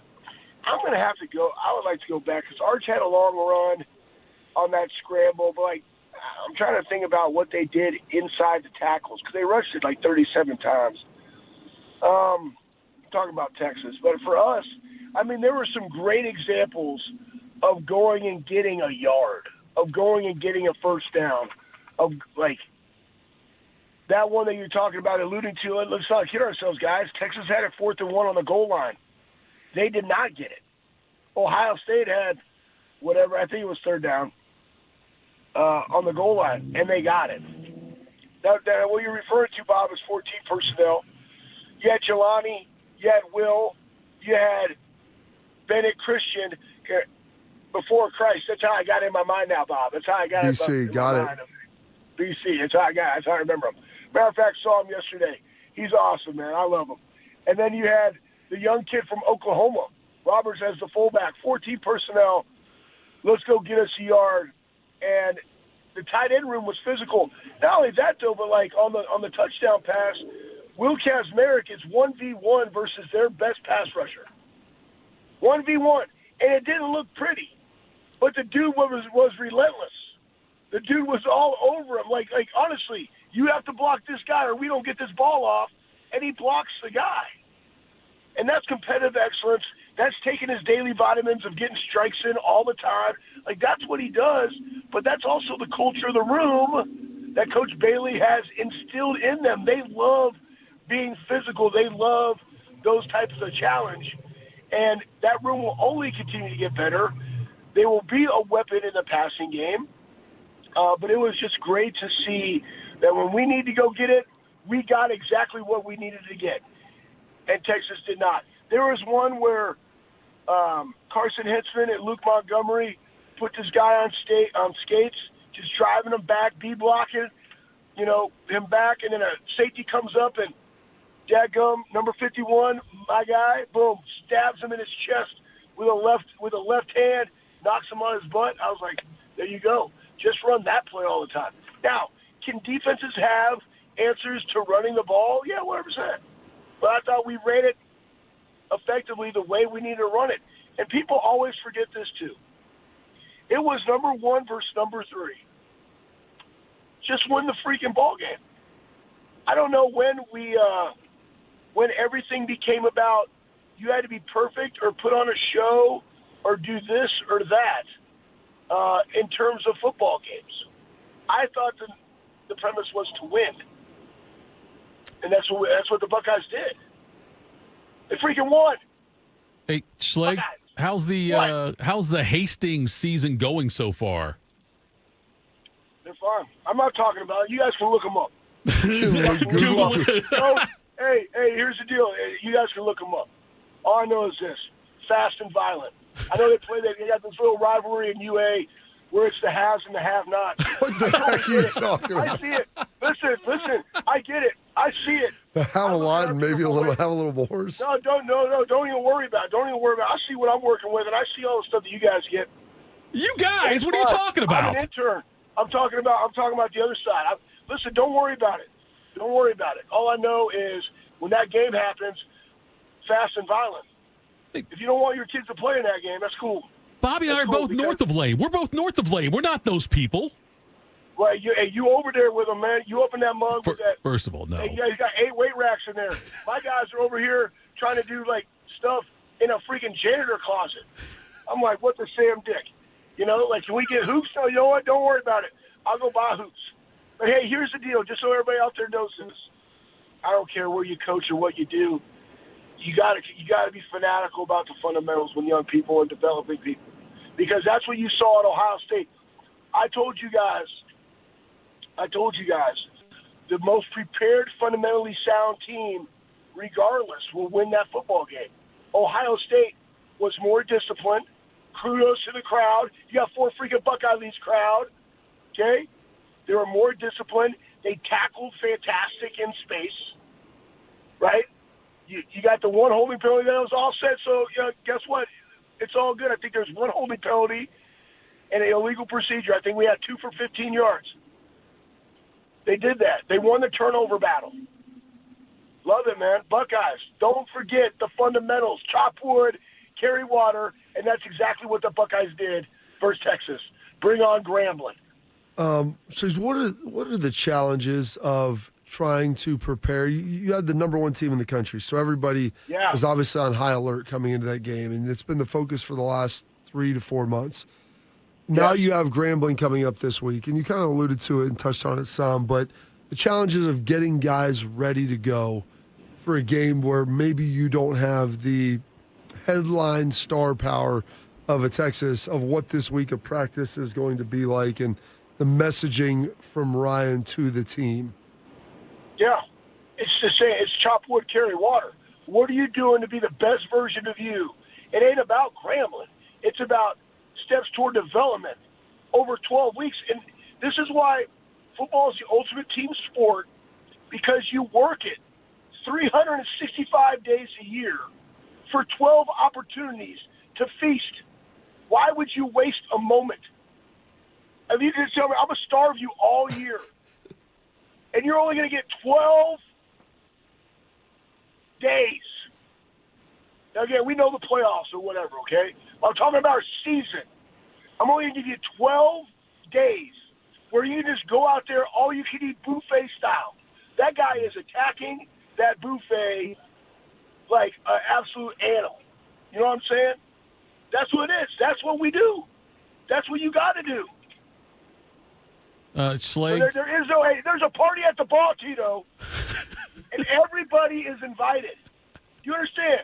You hear the words that came out of my mouth. I didn't say, hey, when Grambling comes in, this party's going to be bumping, or, hey, when Texas, we going to the honky-tonk. No, man. There's just a party. The chain smokers showed up randomly. That was sweet. We having a party at the ball, and everybody up in this mug is invited. Fast and violent. Boom. That's how it works. That's how you get juicy. Okay, speaking of juicy now, Schlags, because the enhanced games are coming up in May of 2026, where they encourage use of steroids. They encourage using whatever you can do to get your body ready to compete in Olympic-style games. And so everything is legal. What is this? It's called the Enhanced Games. It's coming in May of 2026. There's no doping, no dope testing, none of that. They're encouraging. You get all kinds of. What is this? You get $1 million for every world record. Yeah, you get money for every world record you break. You get $1 million for breaking a world record. And they're going to do all these Olympic-style events. Now, Bobby is very excited about this. I am not. Where does Schlags stand on this? Well, it's the first time I've ever heard it. Let me get your raw reaction. I mean, but the problem is, all these people are going to be, are they old? Like, people that are going to do it, are they old, or are they retired, or are they on the circuit? Like, part of, track, track and field, those guys are always competing in their prime in that sport. Where you're like, hey, I'm pressing pause. I'm juicing. I'm going to set this record and give me $1 million. Let's freaking go. And is that going to happen? Or that's the question. Like, how old are these people going to be? Where are they? Because we know most of them. They've all had careers in sports that were tested. So I'm wondering where it's going to come from. That's the question mark. We could see a 6-year-old racing Wilford Brimley in the 100 meters. I don't know if they're going to be old like that, Schlags. I think they'll probably be in their prime-ish. I'm not sure just what degree of prime that would be. Yeah. I don't know, man. It's just there's no doubt that it is enhancing, but like I'm interested to see. There's certain sports where that will help tremendously, especially like the throwing and that the weightlifting, obviously, and that nature. But I'm interested to see what will transpire and who they get, and can they field it? Like, is it going to be? I mean, obviously, is it going to be a global thing? Where are they going to host this thing? That's a good question. I got they originally were going to do it, then they might not do it. It looks like, but I'm trying to see. Next May is when it's being held, and it's going to be in Las Vegas, of course. Yes. That doesn't make the most sense. You can bet on them too, Schlags. Yeah, it's supposed to be in Las Vegas on that one. They hope to remove the stigma of using substances and promote safer ways to push the limits of human performance, is what their goal is. Cool. Yeah, false. That's okay. That's terrible. I will not be tuning in. Thank you, Schlags. I will not be tuning in. Yeah, I'm not tuning in. You know what I'm tuning into in May? What's that? Baseball. That sounds terrible. Oh, Schlags. Thanks for the time, buddy. Have a great. Like baseball, Bob. No, Bob doesn't like baseball. Bob, Does it put you to sleep at night? No, it doesn't. Baseball is the ultimate game of reps. 1,000 reps for one rep at the plate. That's what it is. It's a game of failure, man. You got to be resilient to play baseball. Oh yeah. And I like watching elite pitching. But Bob, your baseball swing, much like your golf swing, is absolutely terrible. So that's fine. I'm not gonna. It's good, and that's why you don't like it. I like it because I like to watch. I don't like it because there's not enough movement in it, and you can be completely out of shape and still go play. Because it's a game of acceleration. It's not a game of conditioning.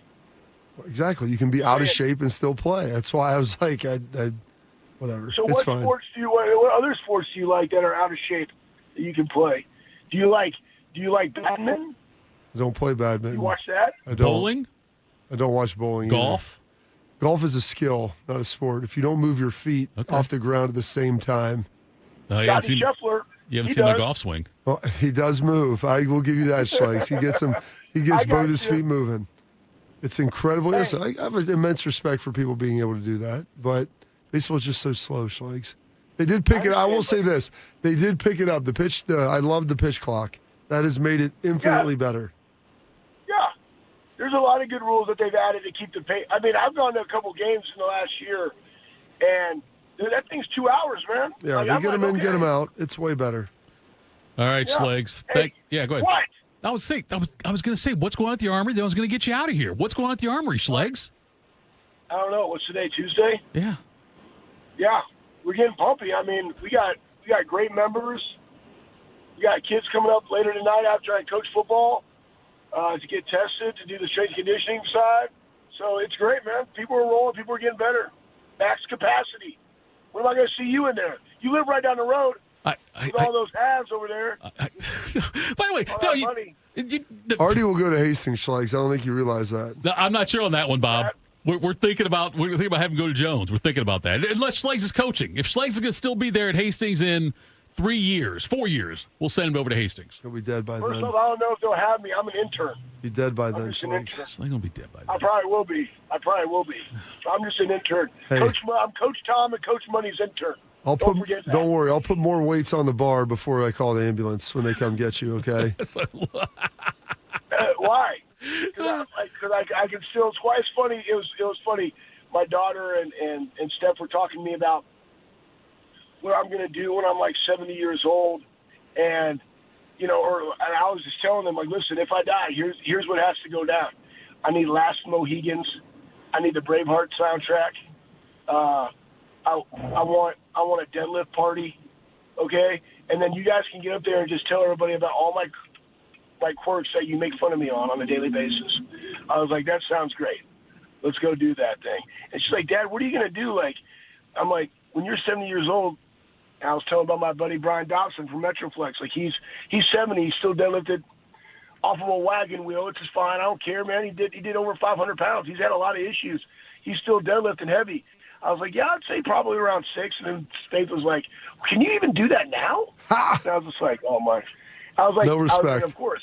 No respect. Yeah, of course. And the answer is this. Of course I can. Of course I can.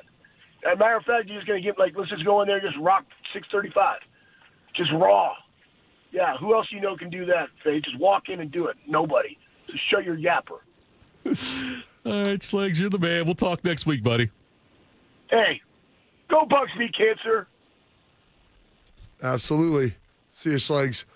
Do you need a bank Do you need a bank that truly values local business in this town? The opportunity to work alongside them as partners. Whether you're a small business or a large operation, Riverside Bank of Dublin has the right tools for the job. Riverside Bank of Dublin has the experience of working right here, locally in Central Ohio. They understand the business climate in our area and will help you reach your goals. Whether you need an SBA loan to get your business off the ground, a line of credit to get your business running smoothly, or equipment financing to get it up to scale, Riverside Bank will tailor a solution to fit your needs. Visit them at riverside.bank or stop in to get to know them at 6300 France Road. Riverside Bank of Dublin, member FDIC, equal housing lender. Coming up next, what was the more impressive win from the weekend, Ohio State's or LSU's? We'll discuss that next. Morning Juice. Bobby Carpenter here with Riverside Bank of Dublin Sports Money Report. In sports, it's always a good idea to be working on your fundamentals. Off-season, during the season, it doesn't matter. The ones who drill the fundamentals are the ones who consistently win. The same holds true when you're running a business. Chuck Moore, CEO, and Travis Sanders, president of Riverside Bank of Dublin, know banking fundamentals can make all the difference. Thanks, Bobby. There's no substitute for doing the right thing, and often the hard thing in business. Managing the books, cash flow, and sales tracking is as important as producing the product. The business cannot succeed without good fiscal management. Thanks, Chuck.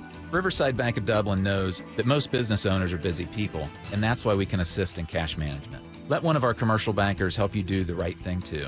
These skills will help you grow your business and get a loan when the time comes. We want to help. Call us. Tune in every day for the Riverside Bank of Dublin Sports Money Report. Visit their office at 6300 France Road in Dublin or online at riverside.bank. Member FDIC, equal housing lender. Hey, what's up? It's T-Bone. My good friends over at Sleep Better Columbus want you to know that if you're 65 or older, enjoying those golden years, but maybe you're dealing with restless nights, you need to listen up. Are you tossing and turning, struggling with sleep apnea, and that leaves you wiped out during the day? Well, it's time to reclaim your rest with Dr. Mark Levy at Sleep Better Columbus. As a leading provider in non-surgical sleep apnea treatments, Dr. Levy helps you breathe easier and sleep deeper with custom oral appliances, a comfortable alternative to CPAP. The best part is that Sleep Better Columbus is in network with most medical insurance plans and is a proud Medicare provider, so your coverage can work seamlessly with Sleep Better Columbus. And as we head toward the end of the year, don't let those benefits go unused. You don't want to wait to use your deductible. Act now to make the most of it with Sleep Better Columbus. Call Sleep Better Columbus today at 800-MORE-SLEEP or visit sleepbettercolumbus.com. Once again, that number, 800-MORE-SLEEP or sleepbettercolumbus.com for your consultation. Sleep better, live better, you've earned it. 1 in 4 Americans today are living with a disability. I'm one of them.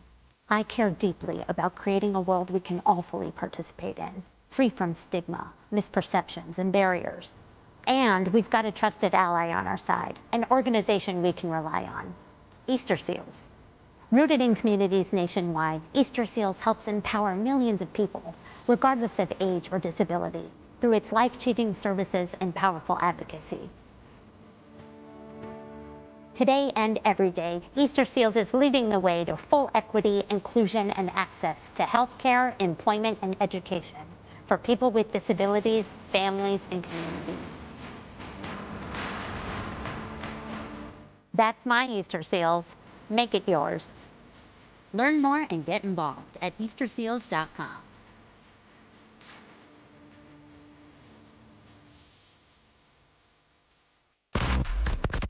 Bobby played for the Dallas Cowboys. Tito wears assless chaps. I'm dead sexy. You're locked into Morning Juice.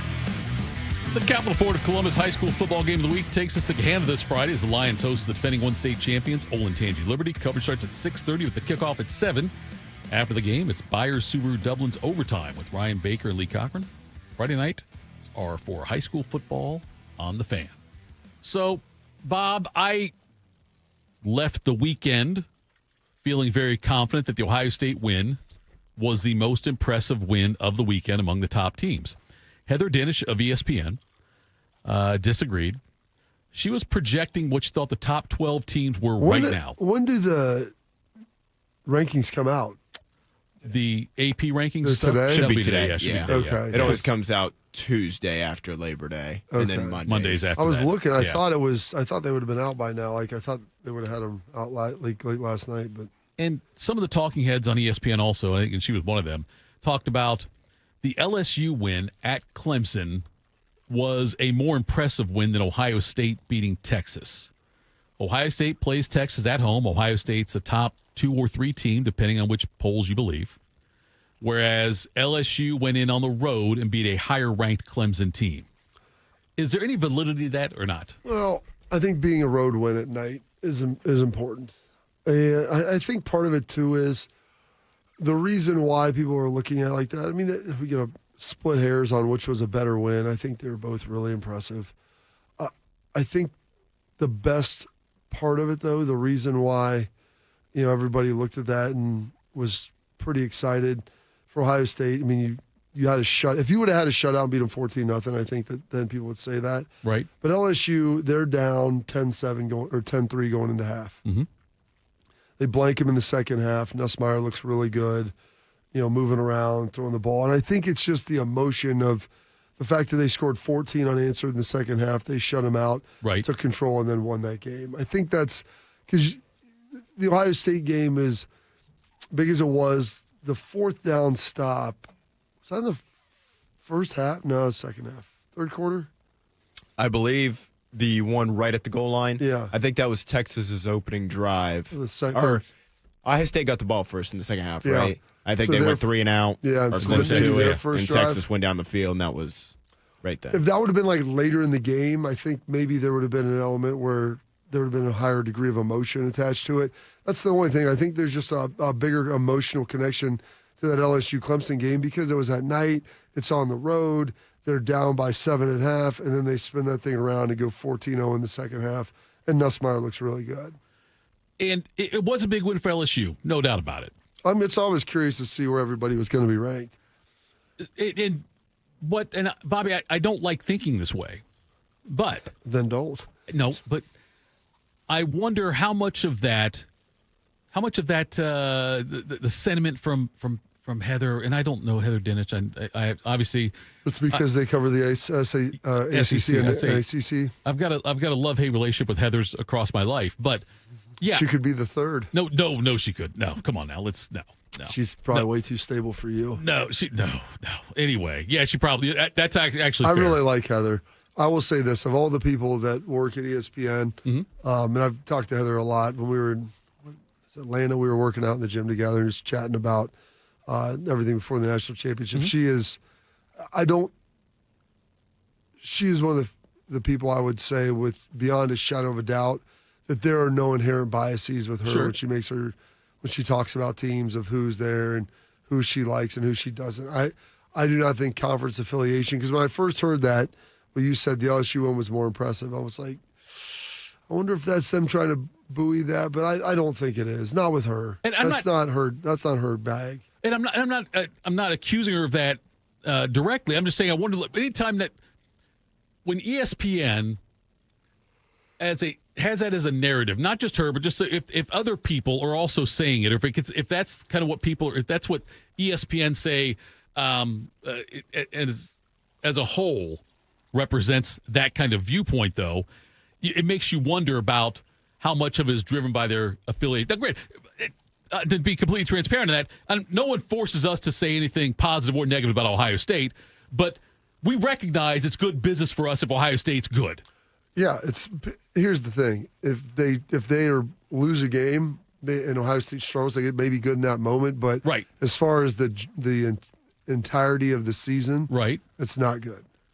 It's much better for Ohio State to be really good. Yes, and in the media also I worked for the Dispatch. I remembered how profitable it was for the Columbus Dispatch when Ohio State, that 2002 season, because how many special sections came out. Yeah. And how many at the end of the season, all that stuff they sold, like the different the books they made, like with all the recaps of the games and color pictures and all those things, and so it was a very profitable thing back when newspapers were a thing for Ohio State to be good, and it's good for the radio station if Ohio State plays well into January.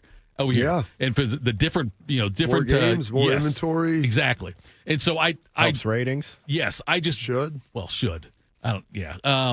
I just don't know, like with the ESPN SEC relationship now, because Heather said that and she may truly believe that, and like you said, you no reason to question I pointed it. out the reasons why I think she said that. Right. And like watching that game, of why I could see why people would say that. I mean, they're on fairly similar planes when that's the case, but I don't think Heather's never been an Ohio State hater or a Big Ten hater.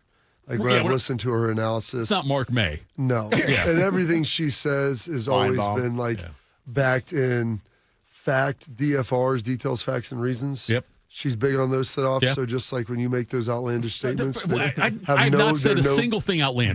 Basis, they have today. Lately. They have no grounding in like any type of factual. I still think shark attacks are up, but nonetheless. It's fine. I mean, numbers would say otherwise, but it's okay.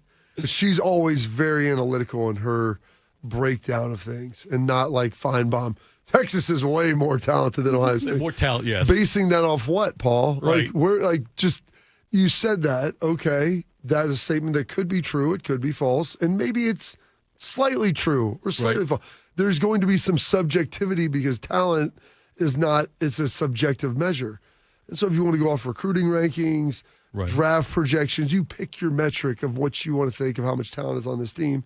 And by the way, being more talented doesn't mean you're going to win either. Like that just means I'm sure, Bob, you go on these guys that are more talented than you, and you've beaten them, and you've probably gotten beaten by guys less talented at times too. There's a lot of truth in that, and so the execution matters a lot. Can't win on talent alone. Exactly. Miami Herb knew it. Miami more talented than you guys in 02, right? Without a doubt. Yeah, I mean, like as far as top to bottom, more talented than you guys. Without a doubt. Yeah, but it's by the way. Coker got out coached that game too, by the way. Of course he did. He's a terrible coach. Terrible coach. I could make a list of the worst coach.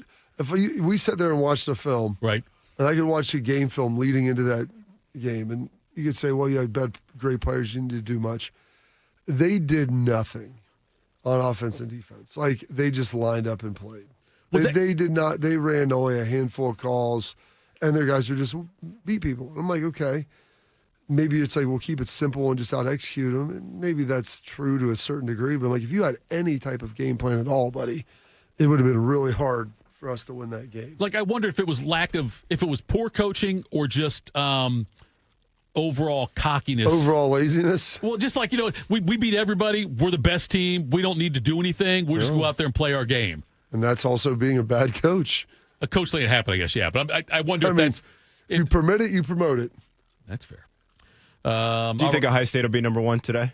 Yeah. So do I. I do. I think they'll be number one. LSU too? I think Penn State 2, maybe probably LSU 2, LSU 3, I think, after that, maybe. Georgia probably 4, Oregon 5. Like, I'm curious how far Clemson slides, like how far Notre Dame slides.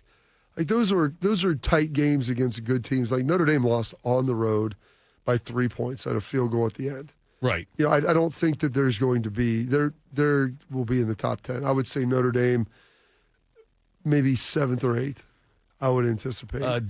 Projected the top 12 if the CFP had come out today. This is what you thought the top 12 would be. LSU at 1, Ohio State 2, Miami 3, Penn State 4, Florida State 5, Georgia 6, Oregon 7, Tennessee 8, and then they get to the lost teams. Notre Dame 9, Texas 10, South Carolina 11 with their win, and Clemson 12. I mean, are we thinking that Tennessee is like? I mean, they beat Syracuse. Handily, but Syracuse isn't very good.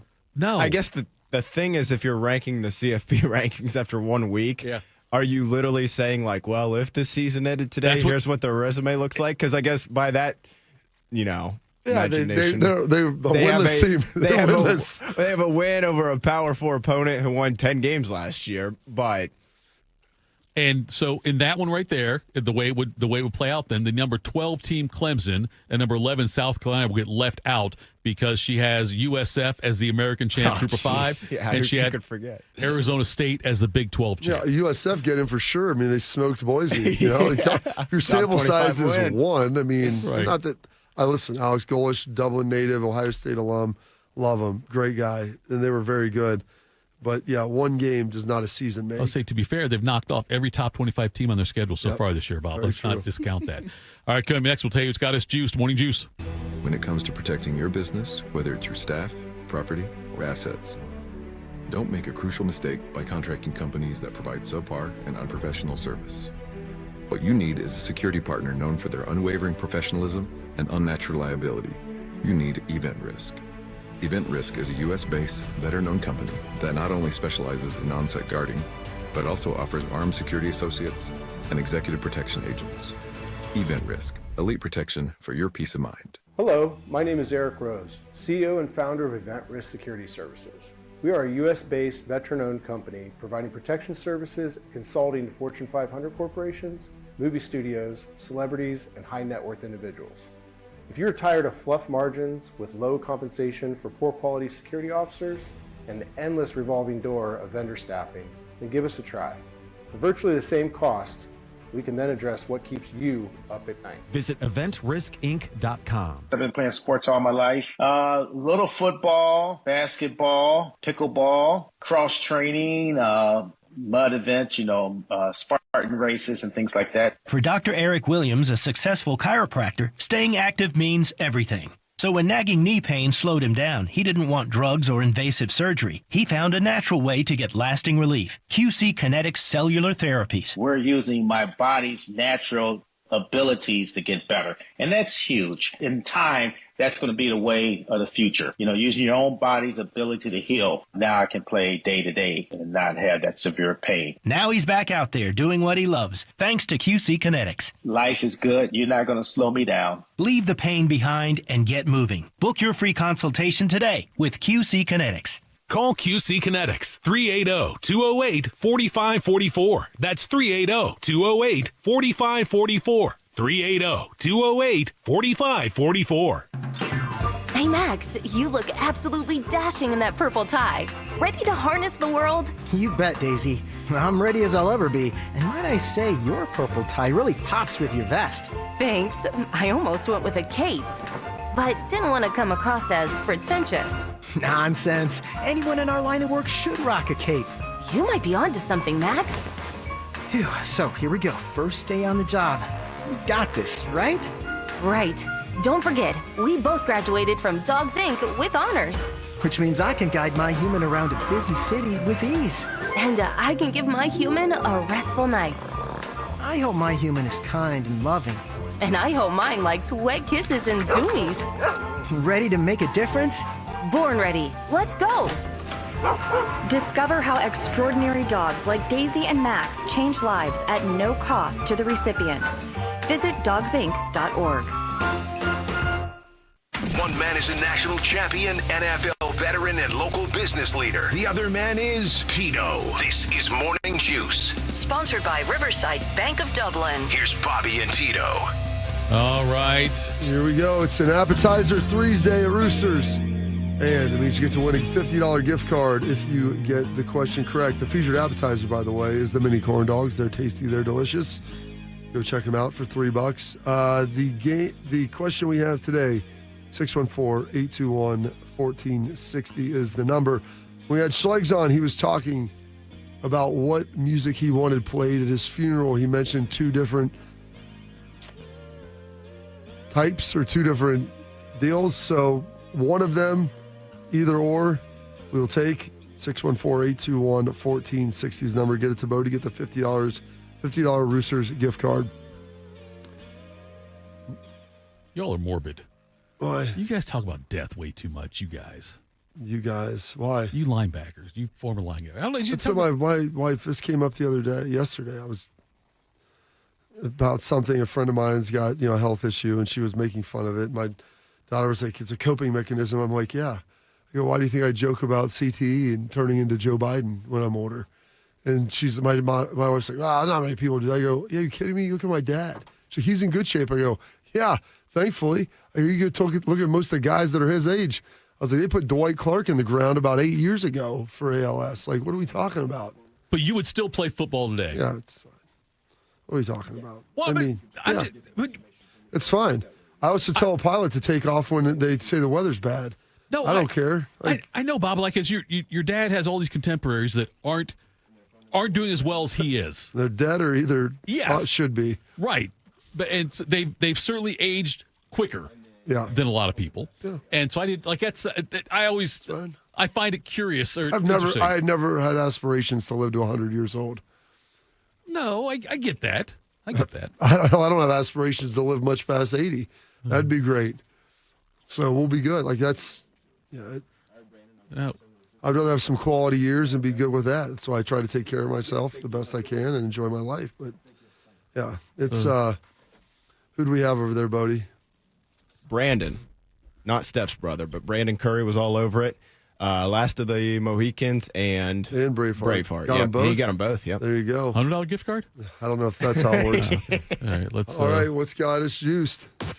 What's got you juiced? Sponsored by Billiards Plus. Find your next grill and everything you need for the master griller. Billiards Plus on Dublin Center Drive in Dublin.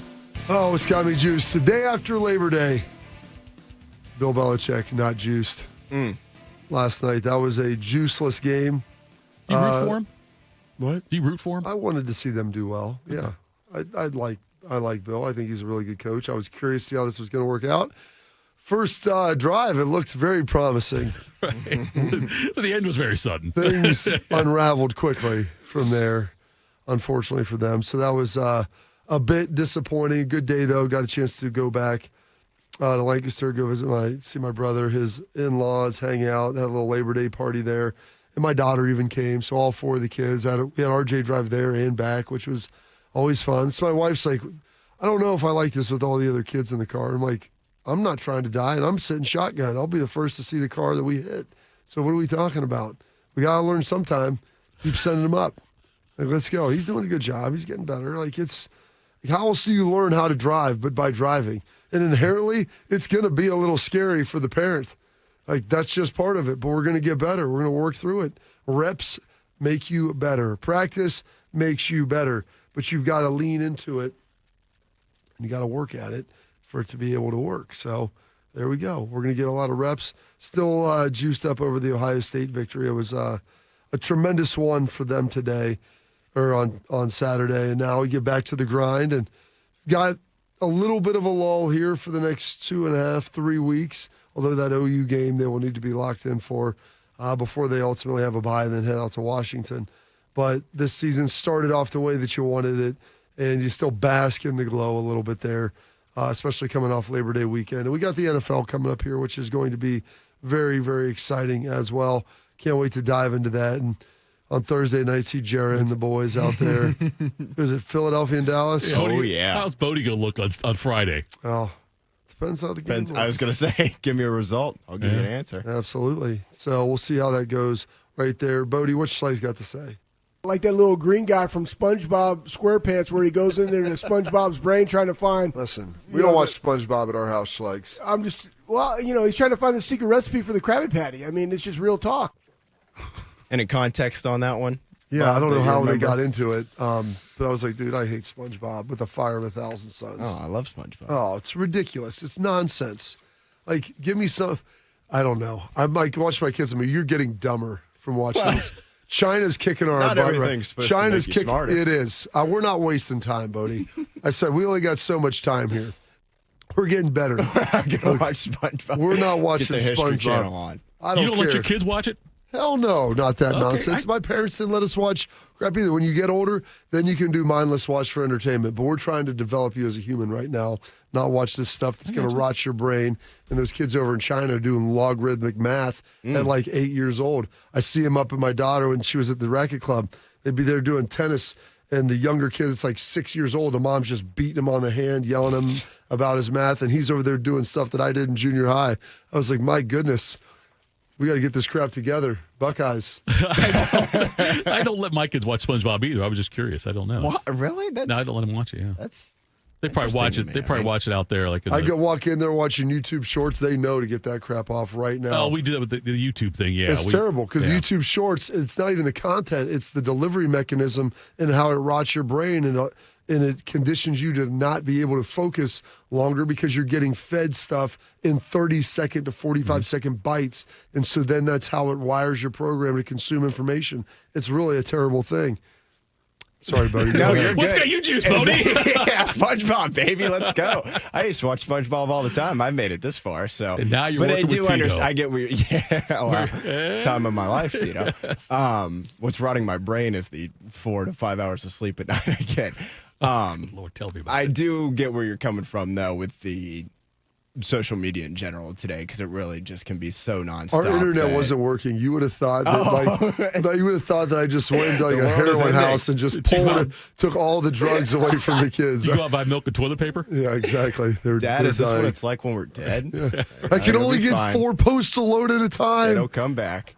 What's got me juiced today, guys? I'm with you, Bob. Now that we've been touching on it a little bit throughout the last couple shows here, and even just quick hitters and whatnot. The NFL season being right around the corner has got me juiced. Sort of, I guess. I don't know. We haven't hit on this, but Deron Bland, huge news. Yeah. Contract extension, baby. When you free up money by sending Micah Parsons out, you can get to pay your maybe slightly overrated but still solid starting quarterback. So pay him a lot, that has though. me juiced. Kenny Clark, can't wait to see him shut down that Eagles run offense on Thursday night. Like I think I mentioned this to you guys yesterday. Think about how fun it would be, at least for one day, if Dallas wins on Thursday night and they just shut down Philadelphia's offense and Kenny Clark has like 2.5 sacks and looks like Aaron Donald for, 4 quarters. That would be fun. Not counting on it, but it'd be fun. Still kind of licking my wounds from Sunday night, to be honest with you. 1, both lack of sleep. I'm still feeling it, I think. And then 2, just we should have won that game, man, and that frustrates me. And now we got to find a way to beat A&M next Saturday, Tito. Oh, It's in some throwaway game up in Rochester. Exactly, boys. This is Miami. Hard Rock Stadium. Tito, it's got you juiced. Yeah, put your gear You know what? Take your gear off. Get the street clothes. Bobby, I did some pretty good recon here. You're going to be impressed by this. When we mentioned the $100 gift card, a guy in the chat, BC, said, I agree 100%. $100 gift card. And then I realized that was Brandon, the BC. He's the one. He commented on, $100 gift card's a great idea. And it was actually, I said, are you Brandon? He said, yes. That right there is some Matlock level stuff by me, Bobby. The fact that I was able to figure that one out. Look at you, Matlock. Bodie has no idea the reference you just made. I know, who could I have said that Bodie would have known? What detective could I have said that would have resonated with Bodie? Blues Clues. Right? It's like, don't get me started on Blues Clues, man. You gotta get that notebook. Find the second clue. Blues Clues. That one was educational, I'd say. I would say that was. Emily said that she feels bad for watching TikToks now. So there you go, Bob. You are doing the Lord's work out there, helping people out with that. What's got me juiced? Let's see. Bodie, like you, I don't feel like I've gotten more than like 4 or 5 hours sleep in months. And I'm very much looking forward to having a non-football night tonight where I might be able to get 7 hours of solid sleep. So I say the weekends are Tuesday and Wednesday during football season. You're absolutely where right, I can Bob. just sit down and go to bed. It's so beautiful. Yes, it's because I don't know how in this. So Bob, you've been doing this obviously this Magnum PI. I don't think he's going to know Magnum PI either. I would have heard the name. I don't know if I would have exactly. You could have said Sherlock. Sherlock's the timeless one. He's a timeless classic. Yeah, Sherlock's a timeless one. But have you ever read a Sherlock Holmes book? No. Seen part of the Was it Downey Will Jr. Ferrell? movie. Yeah. Didn't like you say it, the to be honest. original. I'm saying there's no way you've seen the early stuff. I remember reading that in school. Like we used to do. Maybe what he would get is like the Nicolas Cage reference to National Treasure. Oh, yeah. Now that might be more the Ethan Hunt. Ethan Hunt. Yeah. Ethan Hunt's Detective-ish. Special agent. I wonder. I'm trying to get Solving the world's mysteries. Are there any good detectives anymore? Carmen Sandiego. Where in the world is that Carmen Sandiego? He wouldn't get that reference He either. wouldn't Would get it you? either. No. Don't think so. That was a great show on PBS too. Well, they had the game. It was. I know the game too. Yeah, but also it was a great show on PBS though. I was way old to be watching it, but I was gonna say no, that's like mine and my when I was babysitting some kids. back when I was probably 19, 20 years old. I remember Your that name was is Jeffrey, so that's what I was ever watching. Where in the world is Carmen all the famous Sandiego? Jeffreys babysitting the kids. Nonetheless, someone's like Hagney and Lacey won't get that one. Angela from Murder, She Wrote won't get that one. Vera Wolf. We got all these great ones going through here. This is like stuff when I was like 7, 8 years old. I can't think of a single detective that recently. Like because now they have like NCIS, like Lenny Briscoe. He wouldn't even know. He wouldn't know Lenny Lenny Briscoe. Briscoe, but that's like Law and Order, NCIS. Like those are the modern day. They used to have the name of the person. It'd be the name. Yeah, it'd be like Mike Hammer. Yes, or somebody like that. If everyone knows who that one was, but yes, they would have that or Columbo. You would have the name of the detective in the show. Who are the guys? Who's Miami Vice? It's Crockett and Tubbs. Crockett and Tubbs. Crockett and Tubbs. That's another one there you could do as well. Dora the Explorer. That's another one get thrown in there. That's good. That's more along the Blues Clues line. Yeah, the Blues Clues line with Steve. Remember they changed from Steve? You don't remember that, do you, Bob? I remember that. They changed from Steve to the other guy. Yeah. I couldn't tell you his name. I just remember Steve. And then he was supposed to be like Steve's cousin or something that came and took over. And then that guy left and Steve came back. Wait, what are we talking about? Blues Clues. Oh, yeah. And Steve lost his hair. It changed things. And then he got all tatted up, I think, and pierced and stuff. Yeah, got all tatted up. I think he did. I think he turned sleeping in a dumpster. I think he was like became Oscar the Grouch. I think he might be like a punk singer. I think he might have turned into that. Not on the show, like in real life. It was Blues Clues would have taken a very dark turn there. I gotta imagine doing that job as a grown as adult. a grown adult. Like, probably it does some damage to your mental health at some point, doesn't it? I would think. I'm not sure if the Wiggles ever really recovered. You know, I don't know. One of them got sick and had to leave. And they had the narcoleptic Jeff, the Asian guy, who used to fall asleep all the time. Oh, my. They drove with a big red car. I saw him in concert twice. With kids. I didn't go there as What about the people in the Teletubbies? Like, that's... I never could watch. That show's way too weird. I never watched it either, but I'm just aware of it. And that can't be... I don't know. That versus CTE, there's... Yeah. Hunter, some people are really bored. Rockford came up in this one. Rockford Files, James Rockford Garner. Files, yeah. That's another one you could do on that one. Gosh, I don't know. Did we solve anything with that last? I don't think we did. No, I think we only got digressed into madness. All we did was we weakened the country today is what we did today, Bob, from 6 to 8 a.m. To my base. I guess what we're going to do tomorrow, weaken it some more. Thank you to Schleg for joining us. Tomorrow, Austin Ward will join us, and it'll be NFL Eve tomorrow as well. We'll see you tomorrow, folks. Morning Juice. You know a thing or two about the moments in life that matter. You've seized those moments to embrace joy, accomplish great things, and build meaningful relationships. Is it time now to sit back and reflect on a life well lived? Maybe. Or maybe there's more to be done. Maybe this is the most important moment you've encountered yet. By volunteering with AmeriCorps Seniors, you can seize the moment, lend a hand, and get back more than you give. We connect you to local volunteer organizations with opportunities that fit your schedule and match your interests. Through AmeriCorps Seniors, you can support people in times of need and make your community stronger. You can become a companion to your older neighbors, brightening their days with friendship. You can even become a mentor for young people, serving as a role model and enriching their lives. Are you ready to seize your moment? Visit AmeriCorps.gov/yourmoment and get started today. It's been a real journey since 2014. When I first had my injury, I realized that my home was just not working for me and that it was time to ask for help. Homes for Our Troops is really giving me my life back. The shower allows me to go in and turn around with my chair, pull down storage racks, automated door systems, hours of my morning given back to me. Adaptive sports are a huge part of my life, a huge part of my healing journey as well.